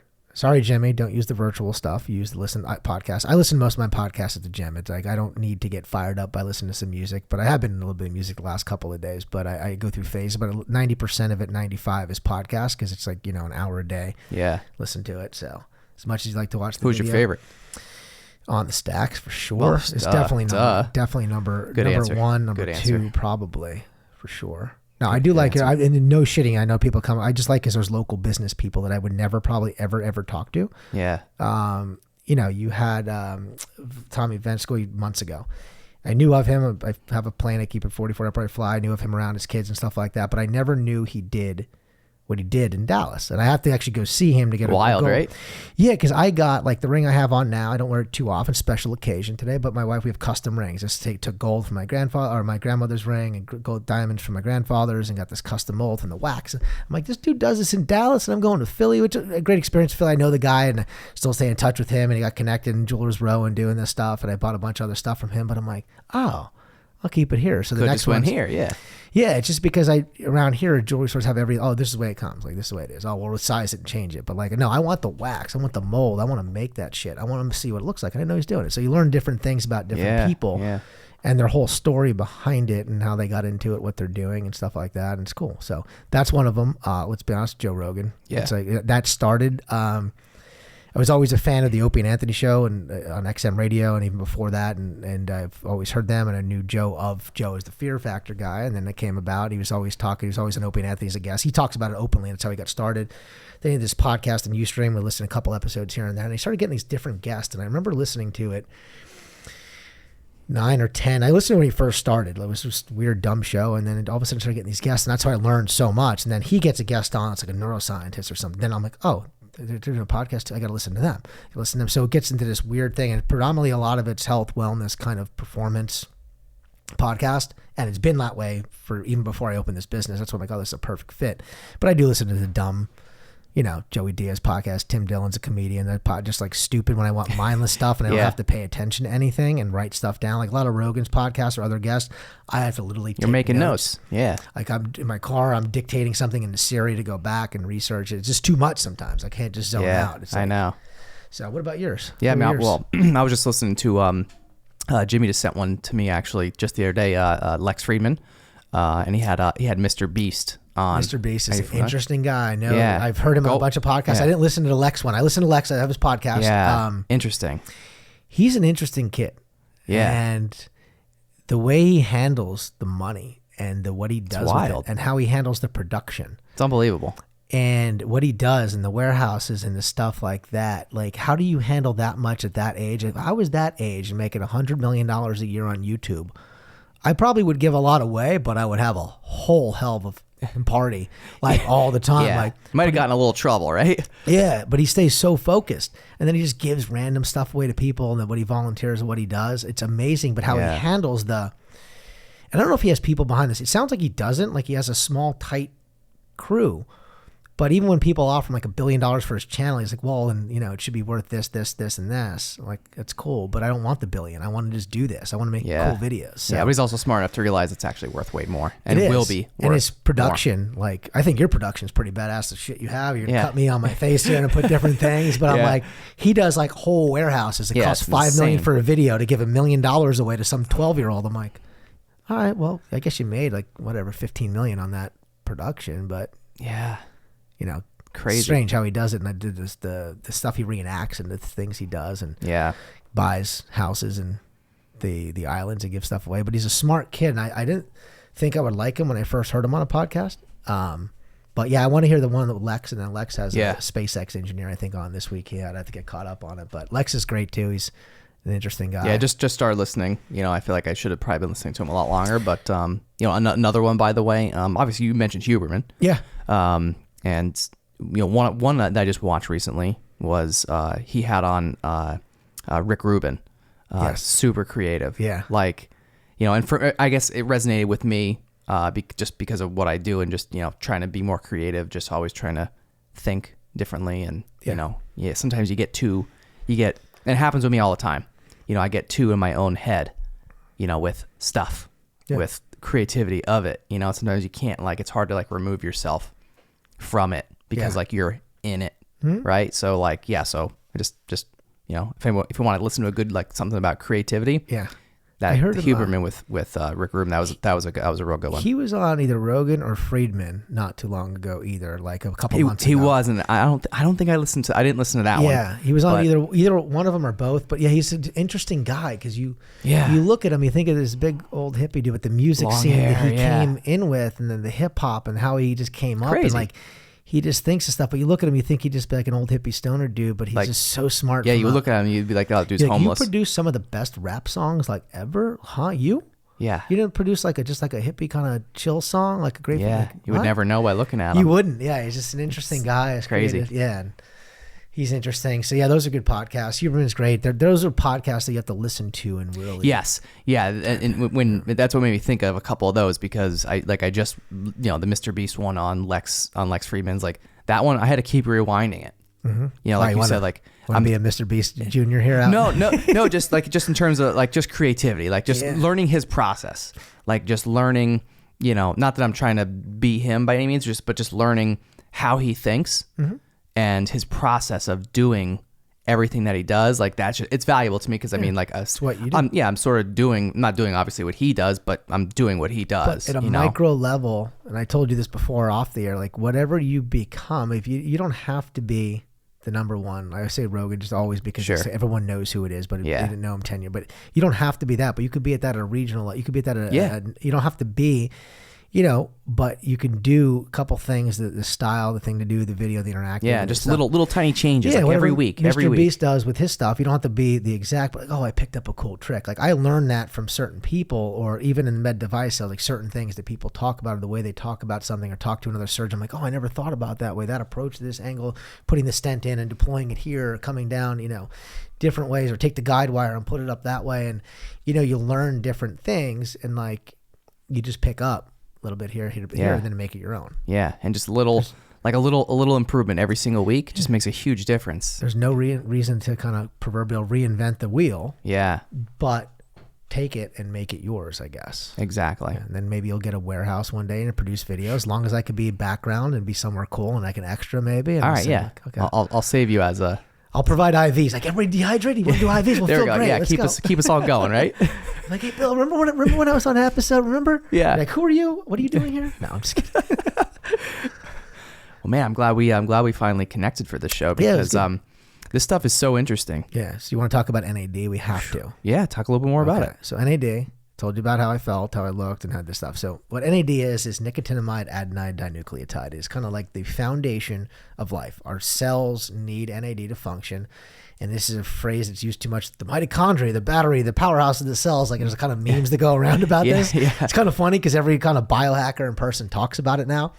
But, the NAD is you have young son, I have young kids. So our NAD is high. The cells are dividing, mitochondrial fission's happening. There's a lot of metabolic processes going on in there to kind of help kids grow. That's why they have a ton of energy. One of the reasons why, but they function. So the NAD kind of depletes as you get older. So NAD is needed early in life, a lot of cell division, a lot of growth, a lot of changes. So the NAD gets lower, and there's different ways out there, and people are listening to this and, he's full of shit, he doesn't know, but like, NAD doesn't deplete. There's two trains of thought. NAD, people think it really depletes, and other people go, it barely gets low, it's statistically insignificant, it's not that big of a deal. Well, either way, you're still putting it back in. Do you feel better? Yeah, but it doesn't get as low as you say it does. Okay, well, it doesn't, but did you feel good? Yeah. Okay, well, then shut the fuck up. So NAD, so it was discovered in the early 1900s, and in the 1940s, started using it clinically for patients that didn't have the ability to thrive in the medical world. They're just not doing well. In the 40s, a lot of people didn't know some of the stuff. They were cancers. They were working in these factories and stuff like that, and they just didn't know it was up. They're giving them NAD. They tried that, tuberculosis, typhoid, certain disease they had. And then in, let's say, the 60s and 70s, soldiers came back from Vietnam. Let's be honest, there's a lot of soldiers addicted to opiates and heroin. And they realized in addiction medicine, NAD kind of rewired their brains. So the NAD, that's like, I'll get back to it. I'm sorry, going off topic here, but the NAD, when kids have it a lot, as you get older, it gets lower. And then as your diet exercise goes up, it gets a little higher. It goes good, sleep, but then alcohol, stress, environmental toxins, environment goes down, goes up and down. But as you reach 50, it kind of goes down here and then bottoms out even further. So that's why your energy levels are usually typically low. So back to NAD, it was discovered, I started giving it to soldiers then in, let's say 60s and 70s.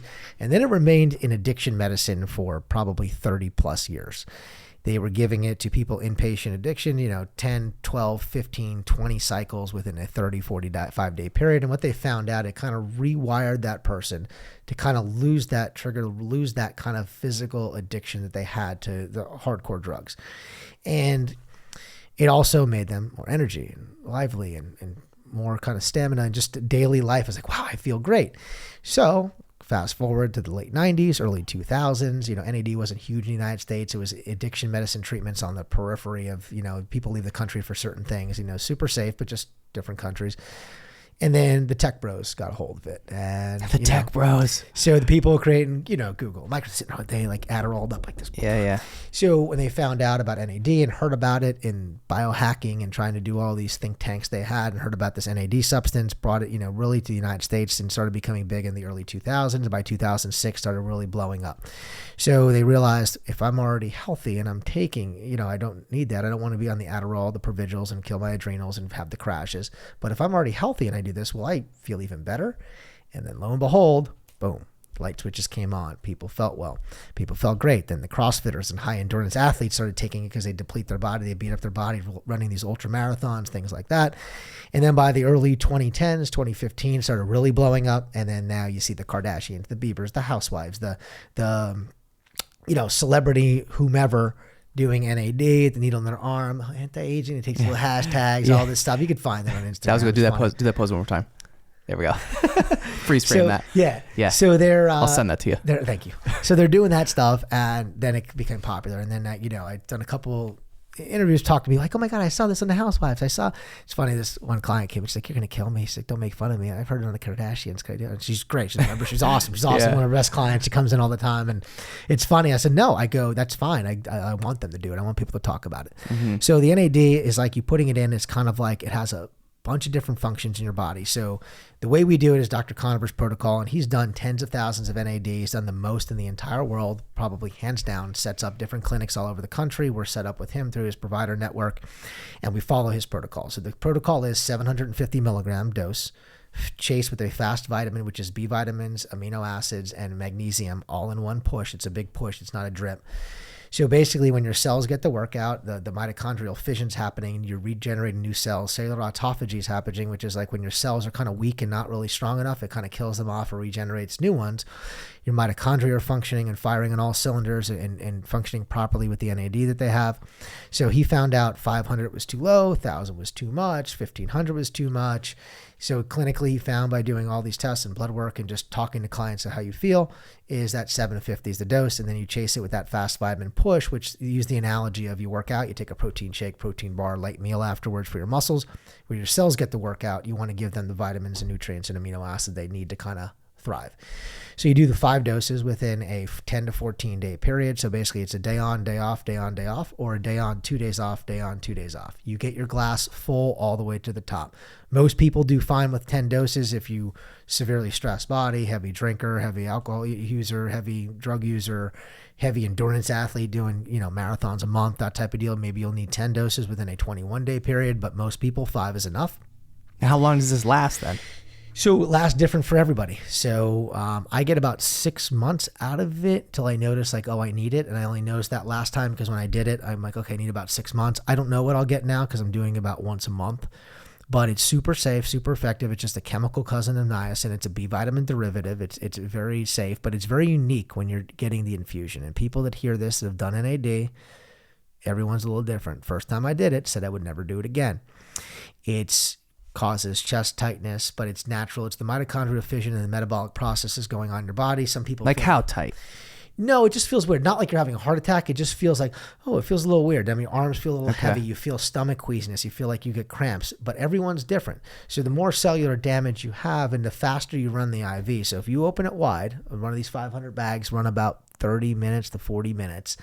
If you open it wide, it's going to be pretty rough. But if you run it slow, you feel nothing. It just feels like, oh, I feel a little hot, a little flush. Okay, so if I do this, if you do I take turn it down nice and slow. We budget 3 hours. You take it easy on me, right? We budget for 3 hours, and it's nothing you handle because all you do is you want the feeling to go away. You stop it. Other people are animals. One client of ours, she opens it wide, just lays there and just, I'm good. Just powers through it. Just powers through it. My wife does the same thing. Like I could do it in about 45, 50 minutes now, which is pretty hot.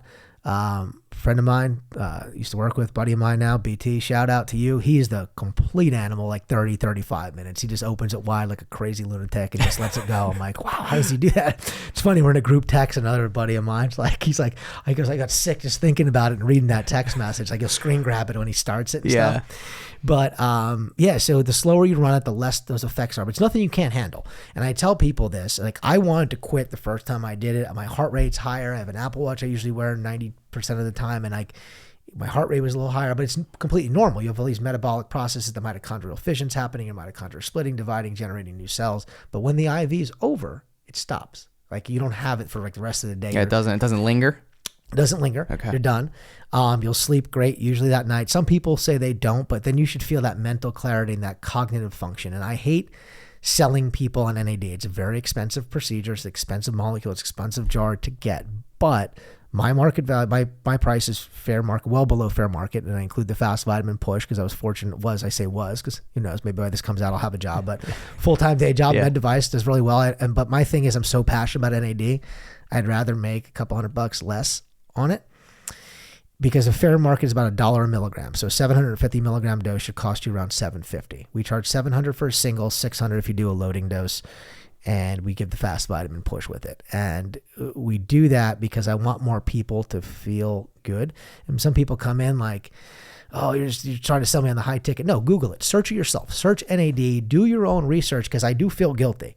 But I'd really rather you just buy $3,000 worth of IVs because the margins are, you know what I'm saying? Yeah. But the NAD is going to benefit you so much better. And everybody that's come in, ironically, in this area, we're doing about 1 NAD loading dose a week. And I thought, I'm going to do great. I'm going to sell a bunch of little hangover IVs, some little stuff, some aesthetics, some cryofacials, some simple stuff. People are coming in educated about it or know about it. Like, I want to try it. And they're like, oh my God, I love it. Texting all their friends, like, oh, so-and-so did this here. I want to come in. $3,000 a clip, We've done like 10 of them so far, 11. Like, people just love it because it feels good, because it works. Everybody I know that's had a good experience. One person fortunately didn't do the whole loading dose, didn't like the feeling of it, but it was like, warned you what's going to happen. Maybe just expectations were different. It's whatever, but 99% of the people will get a benefit, whether that is a 10% bump in energy, whether that's a 20%, whether some people think colors seem brighter because it's a very potent antioxidant. Some people think they could see clearer, see distance, signs better from a distance. Other people think their mind fires on all cylinders better. That's what I get out of it. I don't get the energy per se. It's not like crazy energy. It's like a sustained, I'm not tired energy. And I just knew I was doing this. This is later for me. This is like, almost winding down to bedtime for me. Yeah. So I knew I was doing this. So I did 2 doses last week. So you're firing all cylinders here. So yeah, the mental clarity of it, the energy level to it. People notice because it is an antioxidant, very potent. People know their hair, skin, nails looks cleaner, brighter. My wife thinks that like colors are brighter and things just come to her a little bit quicker. And then conversely, if young kids are wild, and when you have 2 of them, when you have 2, they punch each other and fight and throw stuff. And so she like wants to strangle the kids less. I shouldn't say that on a podcast, but you know what I mean? Like, you just get that stress, like just even calm, and people call it calm clarity. Like, you're good. I'm good, because your stress levels are down. It just really kind of cleans up the system. And I love it. I would do it all the time. There's a law of diminishing returns. You can't do it every day. It's not going to give you any benefit. So you do it a couple months, you see how you feel. We've already had clients that have done loading doses when we first opened, and they've come back like 2 months later doing it. We have another client do it. He feels great. He's like, I want to do the whole 10 doses. Like, you can do it. You may get a benefit. You may not. He goes, I don't care. I want to try it. Okay, cool. Let's do it. So he's in the process of doing that right now. But I can't speak enough about it. I talk about NAD and people are like, Louie, just shut up about NAD already. But it's great. It's the whole reason, like I said, I started the business is how I feel. It's because of that. Because of that. Yep. Full circle. Wild. So, anything else? What else you want to talk about? Jeez. What else we got here? I don't know. What else we got? What do we got? What are these here? These are just this? Yeah. So this is methylene blue. I love the blue, by the way. I do this for color. I look at it. So people that are in my old world in GI surgery, they would put methylene blue to stain the muscle layer compared to the fat and the cancerous layer to kind of cut it out. It's been around the 1800s, but methylene blue, if anybody looks on Instagram and Facebook and sees CrossFitters, and depending what their feeds look like, and they see the blue tongue, people like this with the blue tongue because they're drinking it and stuff, which is, the weak drink it. The true people redline it and put it right in. So it's done through IV. We haven't started offering it. I've done it. This is just for show. We are going to offer it, but it's a performance enhancing, let's say. So they give it to patients, and I'm going to butcher it. It's methylmyoglobinaemia. I don't know. Big word. Don't block it out. Don't even know how to spell it. But it's blue. It's basically patients that can't process oxygen through their blood from a couple of reasons. It could be genetic, but the main thing is smoke inhalation, carbon monoxide poisoning, carbon dioxide poisoning. They give methylene blue IV. It came about through CrossFitters and endurance athletes. Like, oh, well, does it reoxygenate the blood? Great. What if my blood is oxygenated? And do it. So when I did it, I did a bunch of research once again. I'm like, okay, methylene blue is good. Okay, it's not good. I did a bunch of research, and Dr. Conover oversaw me doing this and had my nurses do it. I did notice a difference. It's an N of 2. I've done it twice. I did notice when I breathe in and I have the pulmonary sclerosis, I looked at my oxygen levels. They did peak a little bit, but I felt like when I was breathing, it felt like it was clean, oxygenated. You're in a nice resort. Think of a casino. Pumping oxygen. Yeah, a nice big hotel, a nice big, when you smell that clean air. Yeah. That's what it kind of felt like to me. Does it get performance? I don't know. I don't run. I run like a mile a day, maybe on the treadmill. That's about it. I'm not running ultra marathons. I'm not doing ultra marathons, 5Ks. I'm not David Goggins by any means. So I don't know. But that's it. The rest of these are just vitamin bags, just for show here. But yeah, the methylene blue gets people's attention because they look like, what's that? And it's just, let me just get a little view of it. Yeah, we gotta look at this thing. So it goes in a small 250 dextrose D5 bag. Yeah. And, it's safe. It's good. It takes about an hour or two to infuse that. You do it a little bit slower. So that's some of the stuff we're getting into. We've heard of curcumin. I'm sure turmeric. What is it? Curcumin or turmeric, like the yellow, the orange stuff. Yes. You can take for vitamin. People take it for anti-inflammatory. You can do that IV. I've done that. Did it give me anything? I don't know. Potentially, we're going to be offering that. And there's something called olephinolia, which is like an olive leaf extract, a very, very potent antioxidant. You could do a ton of glutathione pushes. A lot of people know that. That's been tried and true. And we sell a ton of these things called the Slim Shot, we call them. It's just compounded by the pharmacy. They know it as a mix shot, but our mix shot has a bunch of B vitamins, so it gives you a little energy. So it's methionine, inositol, and choline. So it stimulates metabolic processes in the body. Fat, sugars, carbs getting processed, gives you a little boost of energy.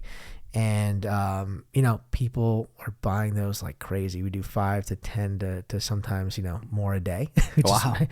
And then, so we're getting busier every day. Things are good, and we're going to probably expand. And I'll touch on this last thing. So I've had some conversations. I want to do 2 or 3 of these. That's my whole plan, and then walk away from the device permanently and just have these to kind of go about, whatever company I end up with, win some trophies in the sales world and take it home. But the whole goal is to have 2 or 3 of these. But I'm also looking to expand, and I've had some conversations now. If people hear this, they could just reach out to me. I'm on LinkedIn. They could call the office or elevation-wellness.com or email. There's ways to get a hold of me. It's not too hard. I'm looking to do some partnerships. I've had some conversation, nothing definitive yet. I said, let me make sure my house is tight first before we start trying to go and branch out. But like different things like Elevation Wellness at XYZ, whatever the business may be. And you can use your imagination. There's a couple conversations I've had, but we're probably going to be doing some little side things. I am licensed and insured to do mobile. We're going to be launching that pretty soon for events, pop-ups. If you want a house call, potentially, I'm going to be different with that. I don't know how I'm going to do that because sometimes you get a house call and I don't want my girls in a weird spot going to do an IV. Yeah. So I'm hungover. Meanwhile, there's like 30 drunk dudes in a party and it goes in. Yeah, might still be partying. Exactly. But like, corporate events we're going to talk about doing, like people wanting to do a corporate pop-up, things like that. But yeah, the expansion is going to happen. It's going to happen whether it's going to happen quickly or it's going to happen over the next 2, 3 years, 4 years, or it's going to happen in the next 6 months is where I don't know yet. I've had conversations, some, good fits, some may not be a good fit, but I want to do that. You go to these resorts in like Vegas, you go to these resorts in Florida, a lot of these places have these spas. They have this. You can get IVs now. Like these bigger IV places doing are local. So we thought about, we have tons of resorts in the Poconos, tons of different things. So we'll be out there and we do it the right way. We have a medical director. It's above board and everything's legit. Yeah, because the IV world's the Wild West. You could buy some shit on the internet. Yeah. And all of our nurses are RNs or above. They're the only people licensed in the state of Pennsylvania. So, if you're not, wherever you're listening to this, if you're in Pennsylvania, if you're in Pittsburgh, you're in Philly, ask your nurse that comes here. There's a lot of mobile places around there. Oh, I'll come to you. Really? Okay. She have a nurse. What's her deal? Like, our nurse license there, they're insured. Like, what happens? Like, literally, I could have done an IV here, which I wish you would have done, by the way. I told you I was going to be, I'd be too nervous. I'd be sweating over here. I offered it to do it here live on air. You've know. had animals and other shit on the show, but you can do an IV live. I get it. Well, I wasn't sweating with the live animal, With this, I might have been like a little too nervous. Maybe not that I would have probably passed out, because I'm not like that. But like, even when I said, like, when I came in into your place, like I was sweating a little. I didn't notice it. We're good. Yeah. But, and so I chickened out and was like, I got to do it beforehand. But yeah, so I'm licensed and insured to do it anywhere. Like, if something adverse were to happen to you here, like, say my malpractice, all my liability and stuff that trickles. So we can do an OTS pop-up here. We could do an OTS pop-up, yeah, with Jimmy in here sitting down, hanging thing on his burn board, sweat it out, sweat it all out. Yeah. He'll be doing NAD on the burn board. I would like to see that, actually.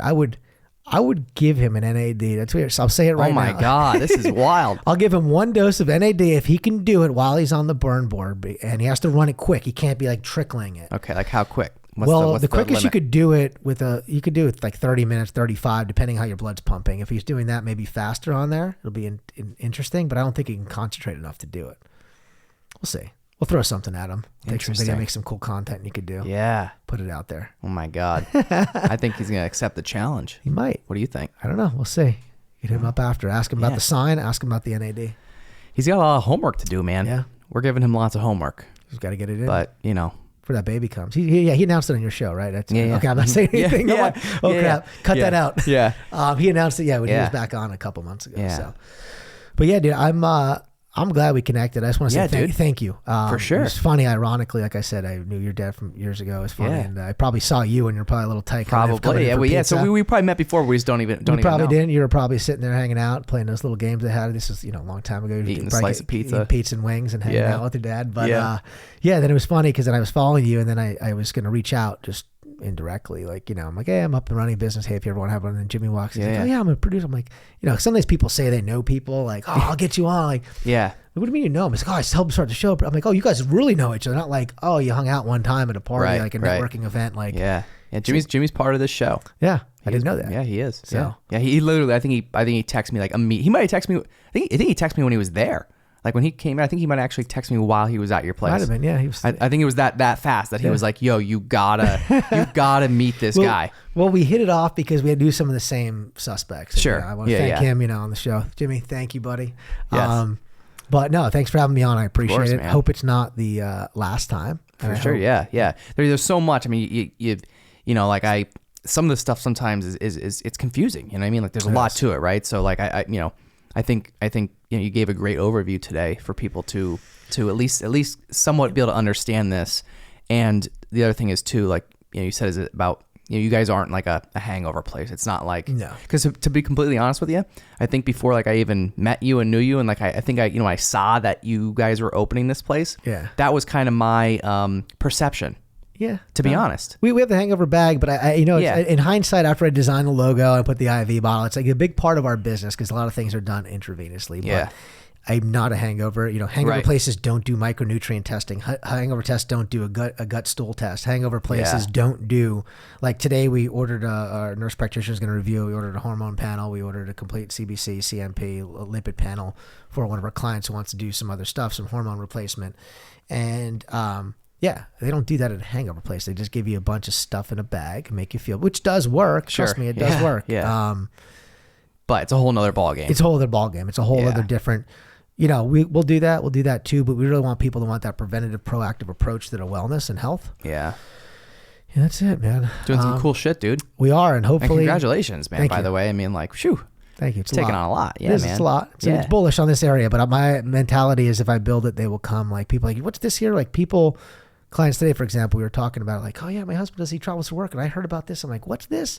He's like, this is so crazy. He does what? He's telling me he's calling me from wherever town or city he's in and getting IVs. And I never thought of it. It came in today. Got a great experience. He got it's cool. But the people don't know of it yet. But my whole goal is to educate and build the market. Yeah, definitely. And get people about it.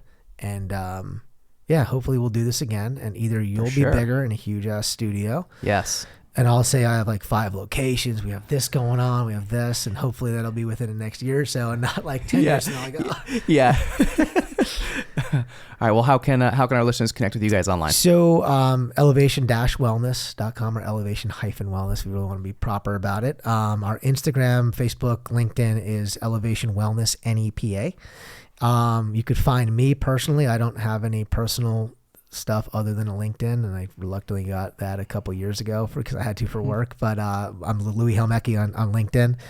You can always call us 570-762-9400 to get a hold of me. Ask any questions. Do you want to connect? Do you want to partner on something? You just want to come and talk to me more about something, or talk to our nurse practitioner, and you can book appointments online.